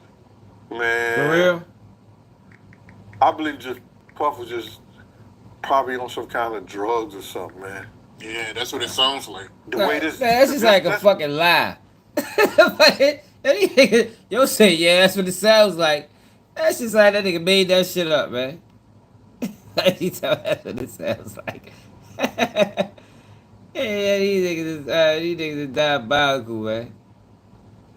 Yeah, that's what it sounds like. That shit sounds fugazi. Nigga just attacked them in hotel in LA Fitness. So I guess there was only 2 people there too. Like, yo, why would every single one of these Diddy accusations can't nobody vouch? Like, yo, guys, yo, Diddy's a smooth criminal, y'all. That nigga like Michael Jackson. Every allegation that was made against Diddy, there is never no witnesses. There is never no nothing. Like, nobody can never vouch for these stories. So, where's the person that worked the desk at LA Fitness? Where's the video? It should be video of this, man. Oh, it was in the steam room. So I guess it probably wasn't no video. Well, it might be video in the steam room. Who knows? It ain't the bathroom. But yo, can't nobody never vouch. Can't nobody be like, hell yeah, I was there that day. Man, Diddy wild as a motherfucker for that. Oh yeah, I was working the shift and he came running, sweating and shit. Diddy came behind him, chasing. Like, there's never no, like, you can't corroborate these stories. It's just a whole bunch of people talking. That's it. I'm ready to start creating my own Diddy stories. The fuck shit, everybody else doing it. I try to get my... Man, this shit crazy, man.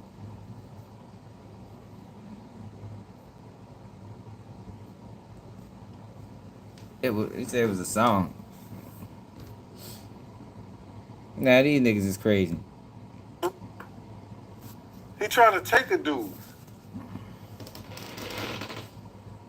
Cocaine is a hell of a drug. He got paid to do that. He got paid to do that to add credibility to them flaw-ass lawsuits. You get a Hollywood producer saying that he did it. It makes, yo, this was a serious play, y'all. They ran the main play on Diddy. Whether people, however people feel about him or not, yo, I would say, yo, 95% of them stories that came out was lies.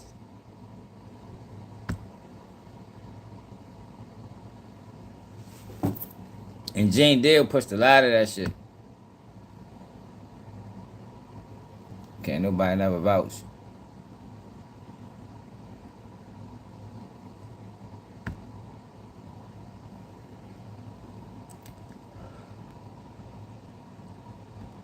Let's see what other lies this nigga told.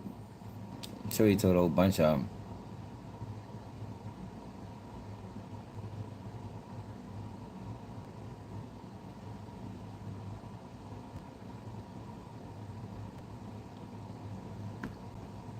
Oh yeah, let's see what we gotta say about Biggie. You know it's his fault.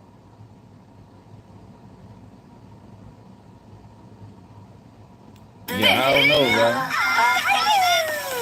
You know, it's probably hard, yo. It's probably hard being around stardom. Let me call my homeboy back. It's probably hard being around stardom and then going back broke.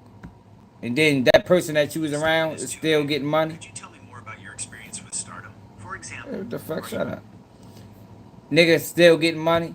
When, you know, at this time, what we were just talking about, Pac is dead, but prior to, before Pac died, you know, Suge Knight and them was starting what they call Death Row East. Right, I remember that, yeah. And the president of Death Row East wasn't going to be Tupac. The president was going to be Eric B. That makes sense. And Craig Mack was going to be their first artist. Wow. You understand? Wow, that would have been Interesting. So he was going to leave Bad Boy to go to Death Row East? He was already left Bad Boy. Okay. He hadn't been with Bad Boy for 2 years. You understand? A year or two. Him and Big didn't like him and all. It was a bunch of bullshit, in-house bullshit. Right. So Craig Mack was going to be their first, it was going to be Big D, Eric B, and Craig Mack. Big D was a dude that was big in the streets in Harlem, Queens, New York, period. Right. Good dude. You understand what I'm saying? Solid brother. Was respected in and out the streets, the prison system, the whole 9 yards. What's up, Mike? Hey! What's up? What's up, dude? Mike always has to come say hi. You're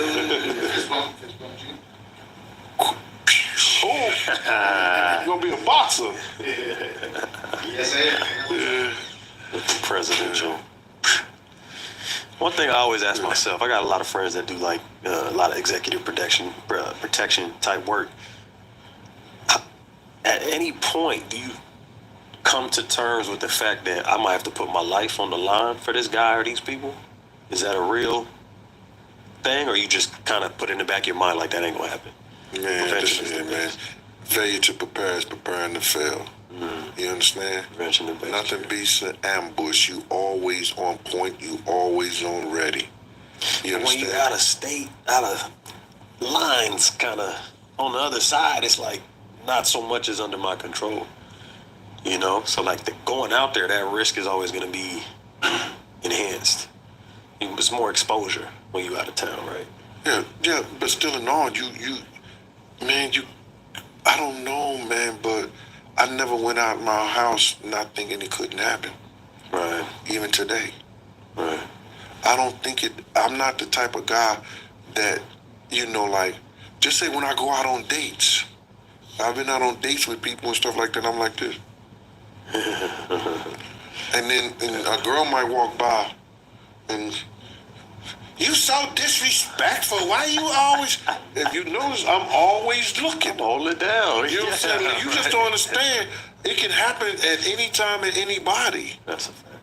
I don't care who it is.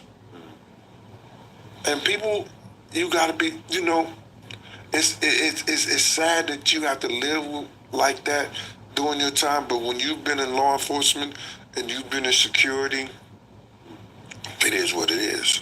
Right. You understand? And I just lived like that. But to get back to what you were saying, Yeah, the Death Row East. the Death Row East Coast thing was, it was going to be a legitimate. And Eric B came out and talked about it and said yes. He said the same thing that I said. But prior to that is that Eric Von Zip had called Puff when we were in California. And Suge Knight and all them was in New York, and they wanted to squash the East Coast, West Coast beef shit. And again, this is before Pac's death. Before Pac's death. You understand? Puff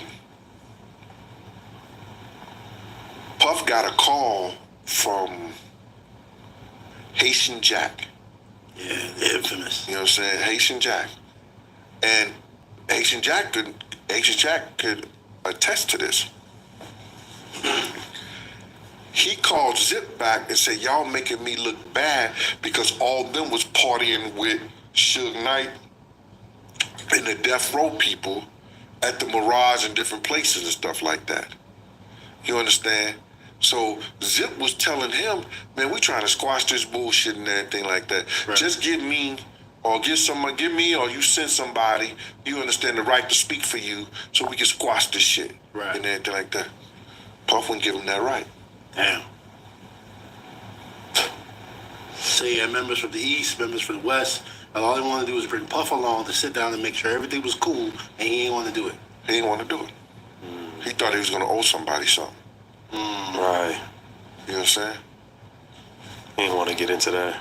So do you think, because you know how the theory goes, do you think that Puff was looking to benefit from Big not being there, maybe had something to deal with it, or was just turning a blind eye and figured that, just he was too big for that to happen to him? Bro, I can't speak for what another man could think or what another man may know. I can only speak from what I know and what I believe. And I didn't see that at that time. Yeah. Man. So, poor judgment and your guys? And your guess, if you had to guess, like... You can't say poor judgment because I can't speak for another man's thought process. You understand? But would I have either made it or would I have sent somebody that was as like mind as myself and understood like myself? Wolf was in the city. He wasn't in California with us. You know, at the time, it was just me and Puff. You understand? He was shooting that billboard thing. That billboard thing. It was either Billboard or either, what's the other big magazine at the time? Source.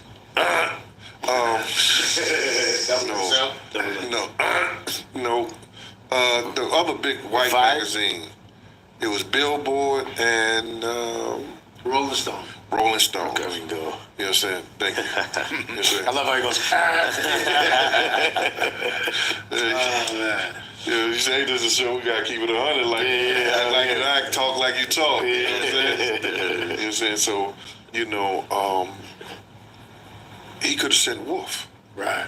You know what I'm saying? Wolf would have made sure that everything was, copacetic, whereas that nobody was giving up nothing, nobody had to do nothing, stuff like that. Right. You see? Skip the rental counter with Turo. Rent just about any car, just about anywhere. Obviously, with everything that has transpired, what we had in front of us today was a huge day with the Diddy trial and them mentioning that, and I don't know much about it. I'm not going to sit here and act like I'm the most informed of the trial. I try to focus on everything in my life, my children, my family, my business, and things of that nature. But I do hear it, right? But today was a big day with, I believe the verdict was reached on 4 or 5 counts.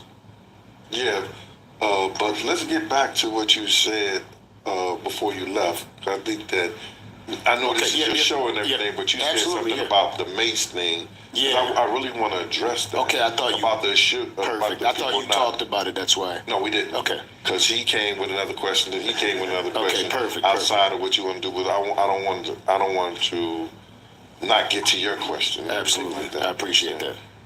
And I know this is your show, sir, and I don't want to. Yeah. I just want to. I appreciate you. Appreciate it. I get so much flack from that. You understand? Like, why did you take the gun from D-Rock? Why did you do this or why did you do that? The whole 9 yards. If you allow me to walk you through it, before Big got murdered, you know what I'm saying, then I would like to do that if it's okay. Absolutely, yes. All right. So, turn the mic over a little bit so it's like you would point it. Yep, there you go. All right. So now when we were up in the club, right? We were up in the club and everything like that, and the fire department get ready to shut down the building, stuff like that. So when the fire department come, I'm thinking, we're sitting ducks if we go outside and wait for the cars to come to us. You understand? It's a crowd of people run up in the crowd. Pow! Then what people gonna do? They gonna scatter. You understand? Something like that. So now, I say to myself, you understand, let me go and put the trucks downstairs. You understand what I'm saying? That particular time I had 3 weapons. I gave Paul a weapon when we was at the house. Paul is the head of security, Green Gate Security, stuff like that. So I gave him one of my weapons and everything like that when we was at the house before we left the house. So now I got a weapon on my side. I got one on my ankle. Your weapon on your ankle is your last resort. You know what I'm saying? If you run out at the top, you understand, like that, and you're in a situation, you go to your ankle. You know what I'm saying? So now, I give Big's man, D-Rock, Brooklyn guy, one of my guns. And I say, watch Big. I'll be right back. You understand? I didn't want to leave them naked or nothing like that. You understand? So I said, watch Big. And I know Paul got a gun, and they got the other security up there. But I'm telling D-Rock, because that's his man. Watch Big, I'll be right back. I run downstairs, make sure the cars is in front. So as soon as we go out, we go straight to the cars, and we can get out of there. Get out of there. You understand? That's something security-minded. You don't wait for nobody. We never, ever waited for anybody at any time when we was in New York City. Why the hell are we doing it in California? So now, I come back upstairs. I get my weapon from D-Rock, put it back on my side. That's my weapon. You understand? I didn't know if D-Rock had a gun or not. That's not for me to know. You understand? If you know we're going out to California and your man got beef, because you know he got beef, because Big had said, I don't know why y'all letting them dog pound them. Did he admit that? Did he admit his role in the death? No, he keep talking about Diddy role. Yo, we don't care about Diddy role at this point. We want Jane Dale's role. How did you allow yourself to get stuck at the light? Has he answered that question yet? I'm sure he didn't. Over there shooting the video. Talking about the driver. No, the driver got stuck at the light. Yo, if you run into detail, if I'm the head of security, what's up, Greg? If I'm the head of security, right? And we bodyguarding somebody. Yeah, I'm not just gonna have no. Why do security got a driver? Any motherfucking way. Like, if he the head of security, security should be driving. Not just no average, not just no driver. I would hope, if I was running security, I would have my security driving, because my security is ready for whatever. I'm not just having no driver for no agency and the security just in the car. Like, to me, that just doesn't make sense. I don't know if that's how that works, but if I was running the security service, it wouldn't work like that. My security is gonna be security and drivers. You feel me? Because you never know, shit get real. Yeah, you're right. And he ain't shoot nothing. He ain't do nothing. All he did was this. Talk. And Red Hook and they van go get shot up. Yeah, you pose a motherfucking, like, yo, when it's supposed to be like a funeral line. You heard me? Yeah, but we just blaming Jane Dale, comedian Jay Scott. It's Jane Dale's fault. We ain't blaming nobody else but Jane Dale, because he the only one talking about it. Diddy got killed in 1935, y'all. Respectfully. 1935, Biggie lost his life. Ain't no reason why this nigga still talking about that shit. Like, oh, let it go, bro. That was motherfucking 90 years ago. The reason I think he can't let it go is because he know he made mistakes. He made mistakes. And I don't think he can't get past it. He can't get past the mistakes that he made. So he keep blaming Diddy. But yo, it's not Diddy's fault when you about 90 years ago. It was, you can't keep blaming Diddy, yo, when you was the security that night, bro. It's security fault. It all falls on security. So if you think California guys are gonna let you come to California after you done put that type of energy out there and not do nothing, these fight over colors. You done shot up the Been on my fucking 21 years in prison. and everything. You think ain't nothing gonna happen? Why would you come out there and you don't have nothing but? Because he had security. Yo, he had security. Yo, if you got security, you better go out the fuck you want. Like, ain't that the point of having security? Diddy thought that by me having security, and I got Big Jane Dale, I mean 6'5", I mean whatever you want to characterize him as, but I got Big Jane Dale with me. I should be able to go anywhere I fucking want. I should be able to go to the middle of Afghanistan in a war and don't get touched because I got Jane Dale with me. I think that's what Diddy was thinking. I think so he blew the light and Diddy got caught at, and Biggie got caught at the light.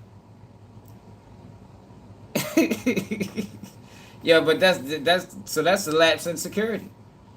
How did Biggie get caught at the light and they blew the light? How does that happen?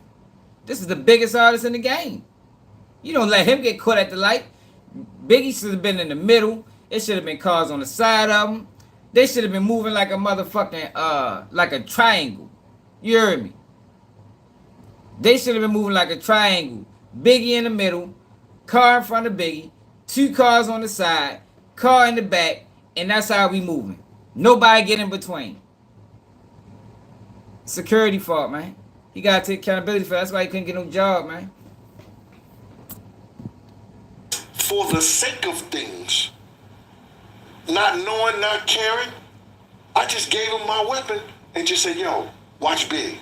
So when I come back, any thinking, man, what they gonna do? They gonna get their gun back. Especially from a Brooklyn. Yeah, let me get my piece back. Deductive formation, straight up. Especially from a Brooklyn. This is the flag, and this is what, yo, why you got ignorant guys on the internet, why you take the gun back from D-Rock? Well, why D-Rock didn't have his own gun? Why nobody shot? I don't know if D-Rock had a gun or not. I didn't care. Now why D-Rock can have his own gun? Now I don't know if D-Rock had a gun or not. Like, oh, this nigga is, I'm about sick of you. I'm done with him. I'm done with him. This nigga just be talking. Yo, but it's obvious what's going on. Like I said, for the most part, I never paid him no mind, yo. But it's obvious that Gene Deal struggles with Biggie death. Like, he probably had nightmares about it. It bothers him to this day. He might went to grief counseling or something, you know. Probably seek some type of therapy. But it ain't work, you know, because he's online. It just let it go, bro. Like, damn, yo, like everybody that lost people, yo. I done lost friends. Yo, but to sit back and be talking about that shit years and years and years and years and years and going on interview after interview after interview, and you're not even taking accountability for your role. Like, at some point you gotta blame yourself, yo. You can't blame everybody. Like, yo, when I told that story about how niggas try to say I got my homeboy killed and all that other stuff. Y'all remember when I told that story? I take accountability for the role I played. Now it ain't all my fault.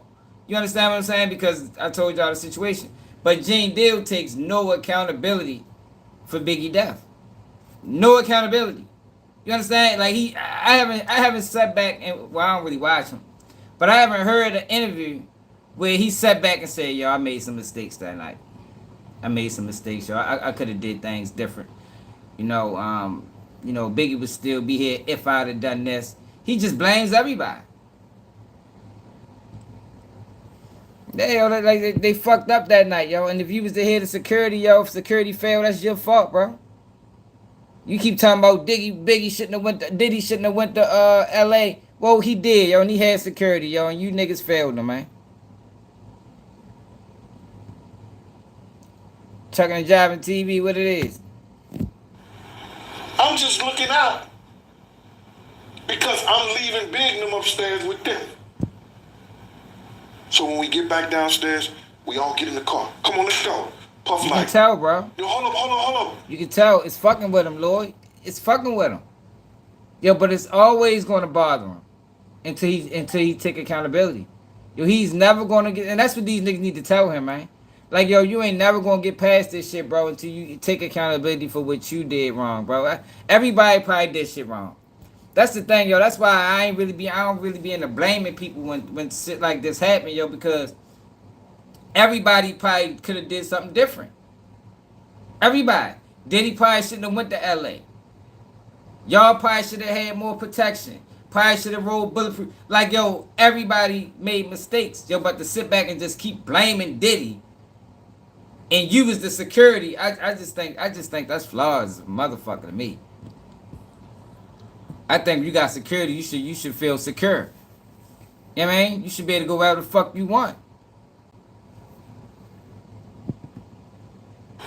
He going around getting girls. Yo, Gene, like he was doing upstairs. Remember her for the pool party tomorrow. Remember her from the pool party tomorrow. Remember that from the pool party tomorrow. Just bringing girls to Big and bring girls up to me. I'm like, what? We never did that shit before. So we line up on the sidewalk. When we line up on the sidewalk, that's when this Muslim guy, first a guy come down in a blue and white shirt. He comes down, strangely, because nobody on that side of the theater. We're the only one on that side of the theater. Everybody else is on the other side. The police, the ambulance, the fire department, everybody's on the other side. We're the only one on that side. So this guy just come out the blue in a blue and white shirt. So I keep my eye on him. He walks through. I say something to Paul. That was it. Now, we pull out in the driveway. We in the That's driveway. the fucking problem. He got his eye on everything. He ain't got his gun on nothing. I keep my eye on him. I mean, you know, I believe it. Like, you got your eye, you ain't see nothing, heard everything. Like, Jane Deere was fucked up, man. Tell me, I had my eye on him. Your eyes on him ain't obviously ain't fixed the problem, nigga, because the shit still went left. Should have put your gun on him, security.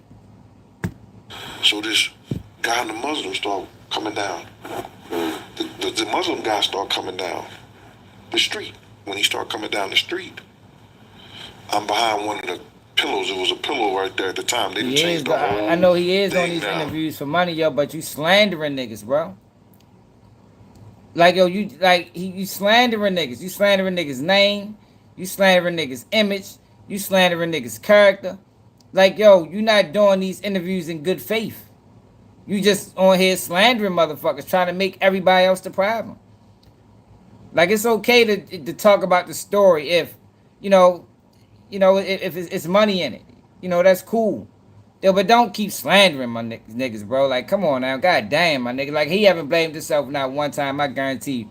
If we had a day where we can go through all Jane Dale interviews talking about this situation, that nigga never took accountability. So, yo, it don't matter, mister. It don't matter if he was the head of security, a bad boy. That's what he said. Unless he lying. He said that he was the head of security, a bad boy at the time. So if somebody dies, it don't matter if you bodyguard Mace. It don't matter if you bodyguarding Lil Kim. It don't matter if you bodyguarding Craig Mack. If Biggie dies while you're the head of security, you got to take accountability for that. It don't matter. See, that's how he tried to trick people. You know, I wasn't bodyguarding Big. I was bodyguarding Diddy. It don't fucking matter. You was there, man. You was a bodyguard. Shouldn't nobody die. It don't matter if you was bodyguarding fucking G Dep.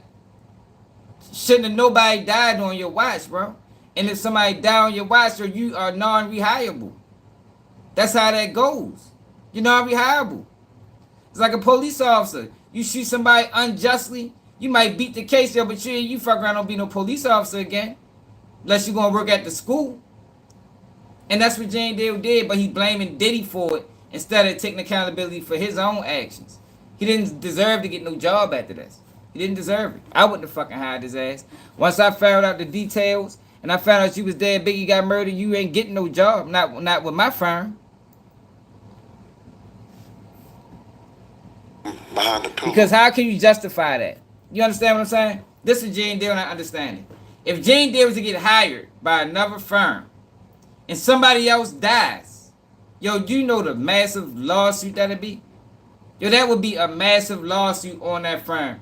You hired this guy as security that is documented, a person that he was around died while he was a security guard, while he was securing those people, even if it's not necessarily that same person. If he was securing somebody in that vicinity and they died, and then you give him another job and somebody else get murdered and die, yo, how you justify that? How you justify that? Yo, man, they gonna sue the fuck out that company, man. 50 million. Wrongful death. You brought a security guard that it was history that somebody already died on this watch and you hired them again. $50 million lawsuit. And I see him coming down the street. So I'm just counting steps in my mind. So when I think like he done took about 20 steps, he should be like 3 to 4 car lengths from Puff. I just come off around the pillow with my gun like this. He looks at me. I look at him. He walks back down the street. You understand? Yeah. So he's out of sight. So we line up the cars on side the Peterson Museum. And so then we right in front of Big's car. If you're anywhere here in Pennsylvania, get rid of your ugly window system today and replace it for just $83 a month with a brand new ductless mini split system that can cool your home all the way up to 120 degrees, as well as heat your home all the way down to -40. And on top of that, it is the most efficient system on the market. We right in front of Big's car. Exactly, Paul comes up to me. I said, Paul, you ready to go? He said, yeah, we ready. I said, all right, cool, follow us. So then... Y'all in front of Big's car. This is Diddy's bodyguard that's standing in front of Big's car. Go to my car, where Puff is at, because Puff is my principal. You understand? I get on the side of the car, right? I get on the side of the car. So they had the guardrails on those Suburbans. At that time, I'm 265 pounds. You understand? Yeah. I'm a whole body than that right now. You know what I'm saying? Yeah. Back then, I'm light enough. You know what I'm saying? So, Puff said to me, Gene, get in the car. I said, why? He said, Gene, we don't need that. I said, how you gonna tell me how to do my job, man? You know what I'm saying? He said, Gene, if you don't get in this car, you ain't gonna never work for Bad Boy again. I said, I might not never work for Bad Boy anyway. He said, Gene, get in the car. I said, yo, so I get in the car. So this is his story though, y'all. Nobody knows if that shit is even truth. Like nobody knows this conversation ever happened. Like yo, he tells those. Hey, Key, we just was talking about this yesterday. Yo, don't tell half the story, yo. Like yo, people have a tendency of telling a part of the story to make themselves look good. Yo, if you ain't gonna tell the whole story, I don't want to hear that shit at all, yo. I need to hear the parts of the story that make you look good, make you look bad, make others look good, tell the whole story. Like anytime he tells a story, he always gotta diminish his role. So now Diddy told him, yo, if you don't get in the car, you'll never work for Bad Boy again. This nigga crazy, man. I think so too. What's up, Jud? As soon as I get in the car, he exactly, bro. Hey, Lord, you right. You right. Similar to when I remember when I told you I had that conversation with Buckingham, right? When Buckingham after the Q50 Lord 50 situation, and he called me, you know, because I was on his ass, like, yo, bro, your videos is causing damage, my nigga, like the YBC dude shit, then the other shit. So one of the things I told him, well, one of the things he told me is, because I'm like, yo, you gotta stop implementing that beef shit in your videos. You understand what I'm saying? Like, yo, that shit it's gonna come back on you. So what he was telling me is, though, you know, yo, but they be telling me to put it in the video. I say, yo, fuck that. Like, yo, you can't listen to them because you gotta suffer the consequences.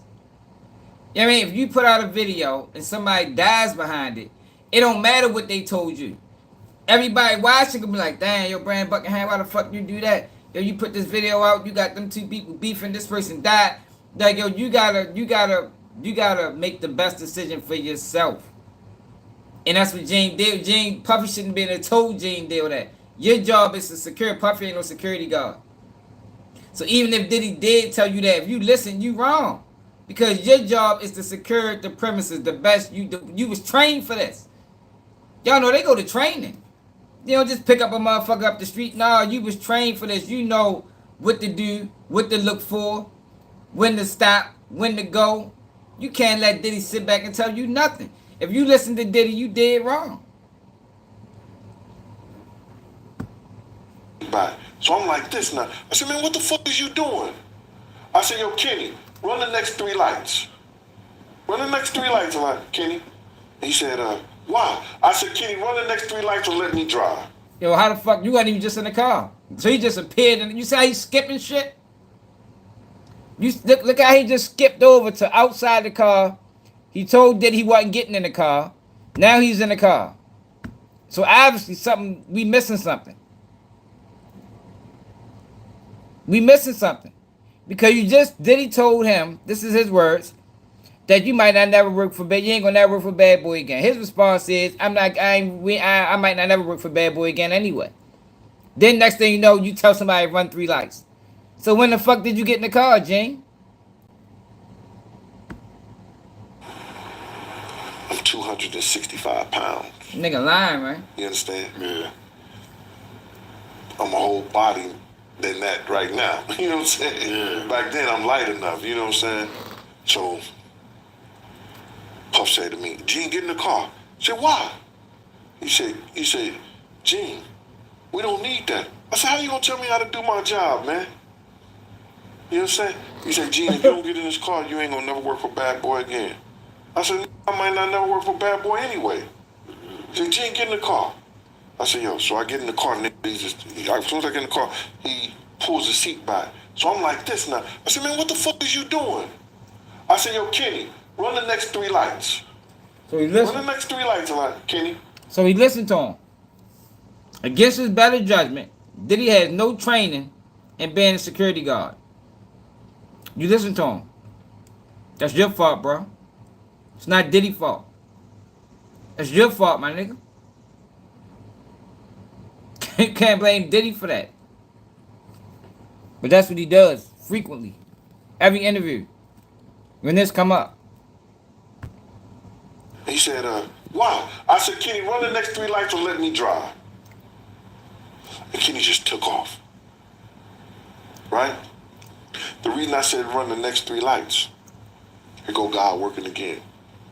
2 weeks before I went to that California thing, I took what you call an interrogation and surveillance class done by the DEA.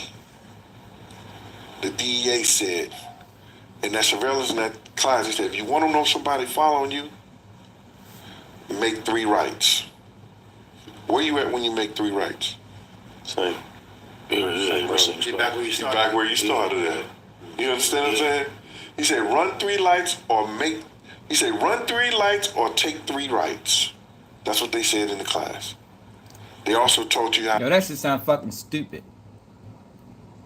Now I understand making 3 rights, but running 3 lights? I mean, I get it if the lights is red, but what if the lights was green? Like if you run 3 green lights, that don't mean a goddamn thing. Oh, cool. I can understand this nigga. How to interrogate somebody. You understand? They taught you how to do surveillance, and they taught you how to do surveillance so you ain't seen. You know what I mean? Yeah. So that's what came to my mind. Can you run the next 3 lights? So anybody know, and if y'all all went to the club together before, and I can go around this room, and I bet you I get the same response from each and every one of y'all. You understand? And I want y'all to be totally honest right now. You understand? Listen, y'all all went to the club together, right? Okay, if there's one AI site builder you need to meet, it's... Yo, this nigga tripping. So you didn't relay that to the rest of the team. Basically, what he's ready to get at is, they should have followed me. Bitch, you should have relayed it to you, the head of security, right? You supposed to relay that to everybody. They should have walkie-talkies or something. Yo, we running the next 3 lights. You know what I mean? He run the light, what you gonna do? I'm gonna run the light. He run the light, what you gonna do? Run that light. Yo, my man, he run the light, what you gonna do? Did that a few times. We all gonna run the light. Yeah. Man, niggas probably was trying to figure out what the fuck yo was doing. Like, where the fuck they going at? Like, so the head of security came up with this brilliant idea to run all 3 lights and didn't tell nobody. You see what I'm saying? Yo, he made the mistakes. You can't just assume people gonna do anything. Yeah, you would think that, yo, they'll run a light, but yo, as the head of security, your job isn't to assume. Your job is to issue orders. Yo, when we off the rip, yo, we running the next 3 lights. Let everybody know we running the next 3 lights. That way, is no room for confusion. Ain't nobody sitting around wondering what the fuck they doing. Or because you never know. Like I said, you would think that that's what people would do, yo. But everybody is different. You understand? Most people probably wonder where the fuck they going at. What they going somewhere different than where we going? I don't think he has something to do with it, bro. I just think that he know he made mistakes, and this was a mistake. Telling them to run the next 3 lights and didn't relay that information to the rest of the guys was a mistake. Like, yo, mistakes, like it's multiple mistakes that be made, yo, that lead to these situations. It's never just one person's fault. It's almost never just one person's fault, yo. Like I said, everybody could have did something different. This is a bad decision on his end. Did not tell nobody. I just did this. Don't assume nothing. You understand what I'm saying? Yo, you can't assume nothing. In a situation like this, it's after Tupac got murdered. You in the belly of the beast. Yo, you can't assume nothing. Yo, we all gotta be on the same page. We come together, we lead together.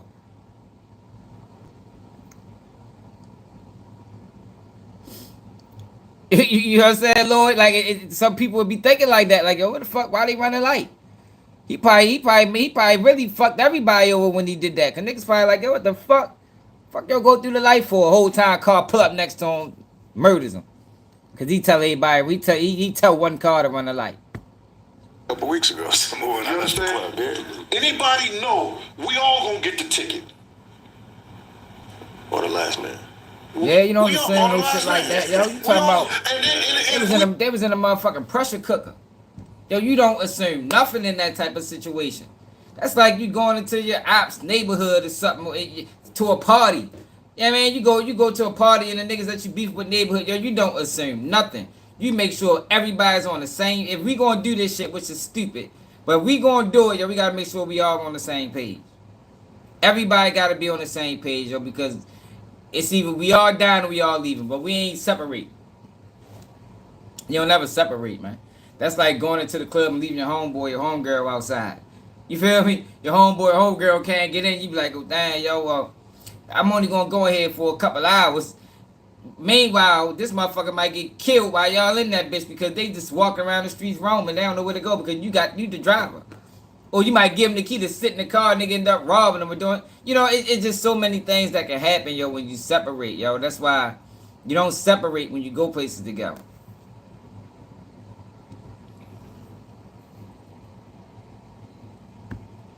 You see the police pulling them over, what we gonna do? We all pulling over. No, we all gonna pull over. Hell yeah, well, I'm pulling over.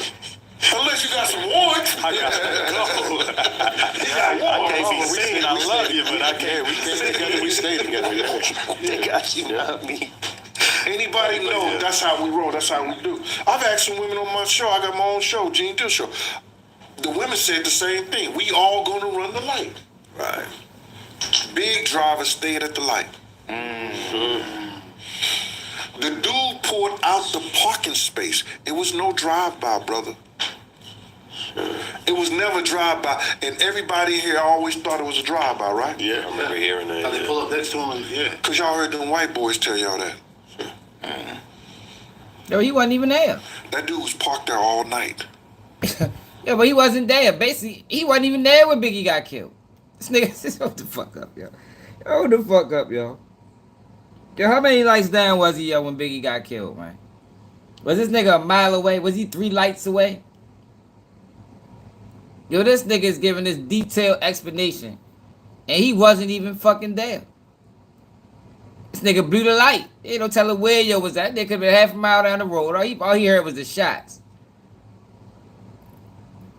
I think what Barbara's Jane did was he know that was a bad decision.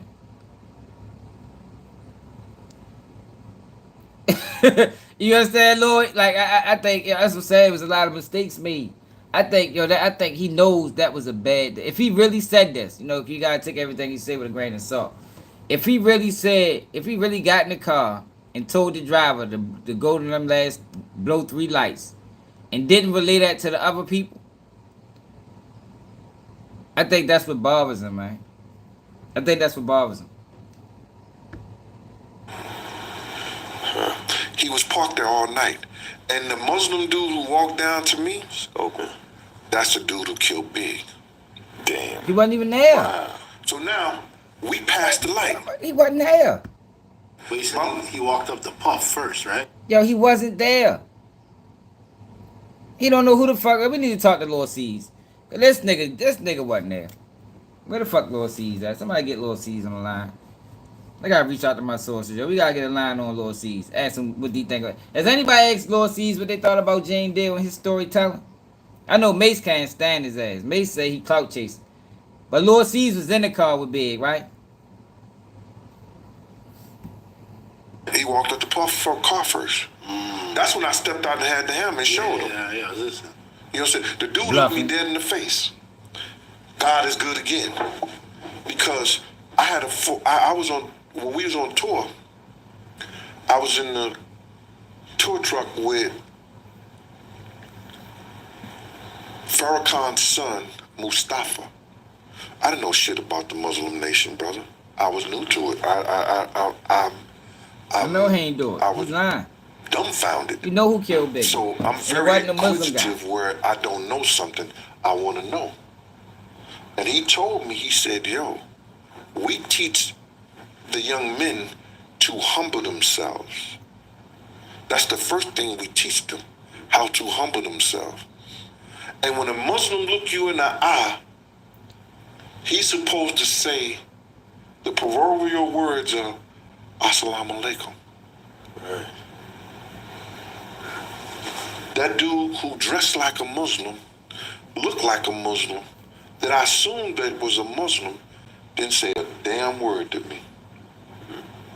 He just turned around and went the other way. You ain't think that was strange? He didn't say, damn, brother, what's the hostility? Right. He didn't say, Assalamu alaikum, Kaif halak, hamdalillah. None of that. He didn't say none of that. He's not a friend. This nigga lying. He looked me in my eye, looked down at my gun, and walked the other way.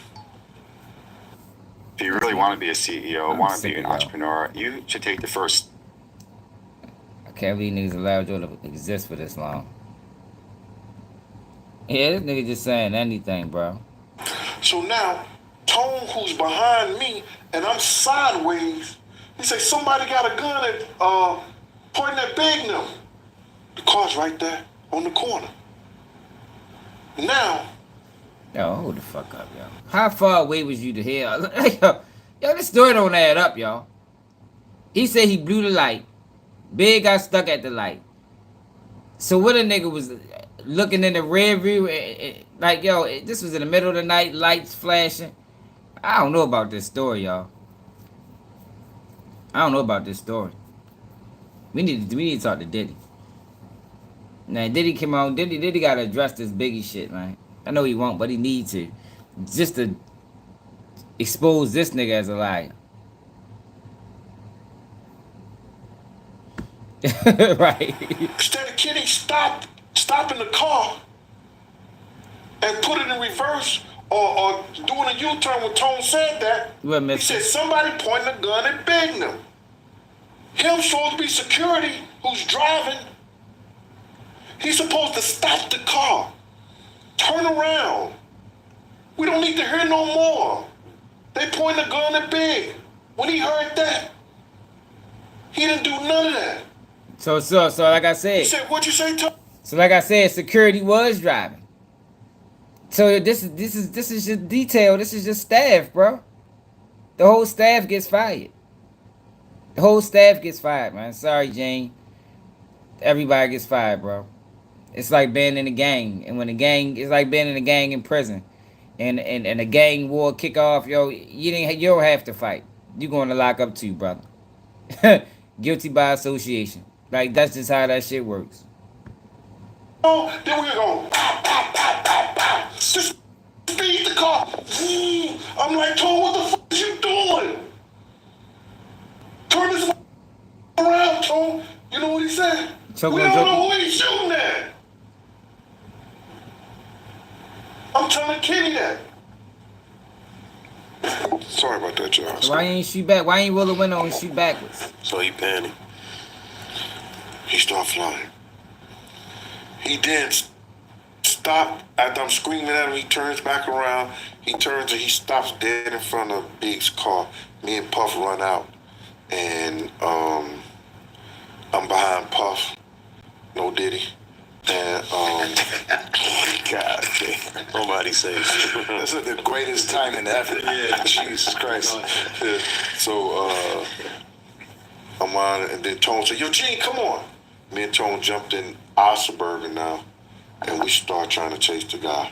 Oh man, that nigga's gone. We was following, and Tone just took the right turn, and then we seemed like we was going up a hill, like up there. And when we got up there, we didn't see shit. That Nobody. nigga's gone, man. It's like that shit took. It's like that shit took 10 minutes. This nigga crazy. Everybody don't need to get in the car chasing nobody. Like I don't understand how that story makes sense. He said if you blew 3 lights or blew however many lights, Big now got stuck at the light. When the shots got to firing, the driver sped off. So he was already gone, so he may hit the gas even more. Now somewhere along the lines, you turn back around. You and Diddy, him and Diddy hops out the car. Then him and another guy gets in another car. Yo, that shit probably took 6 minutes. Like, it only take fucking 4 seconds to kill somebody. You know what I mean? Less than that, to be honest. So you thought in 6 minutes afterwards, at least let's say they move fast. Let's say they was Olympic speed. I mean, let's say J. Dale ran track in high school. Let's say it took him 4 minutes. Yeah, by 4 minutes, yo, them niggas is gone, man. Ain't any no point in y'all better off fucking giving Biggie CPR or something. You know what I mean? Chasing the car was pointless and irrelevant. And if that shit happened, y'all saying people shooting at the car, you had a gun, you could have went out the window with it. You know what I mean? I don't know, man. These niggas way over. Ain't no way, ain't no fucking way. Biggie would have died on my watch, straight up. Let me and my guys would have been security at Biggie. Biggie would still been rapping, nigga. Biggie would have still been rapping, yo. Yeah, that nigga crazy, man. Lying ass nigga. Shit crazy though, yo. It's wild. Yo, but what time is it? Yo, we gonna go live again later. 7:20 for real. And make sure I hit that like button. Make sure I subscribe to the channel. You know, we still exposing Jane Dale. You know, we about sick of his ass. Might find some more videos on that nigga later. Yeah, hopefully we get some more information about that Milwaukee situation, yo, because it should be some more information on that. Like, give us something. You know what I mean? Like, more doorbell ring footage. Everybody got doorbell rings. Man, hell yeah. What's up, Nicky?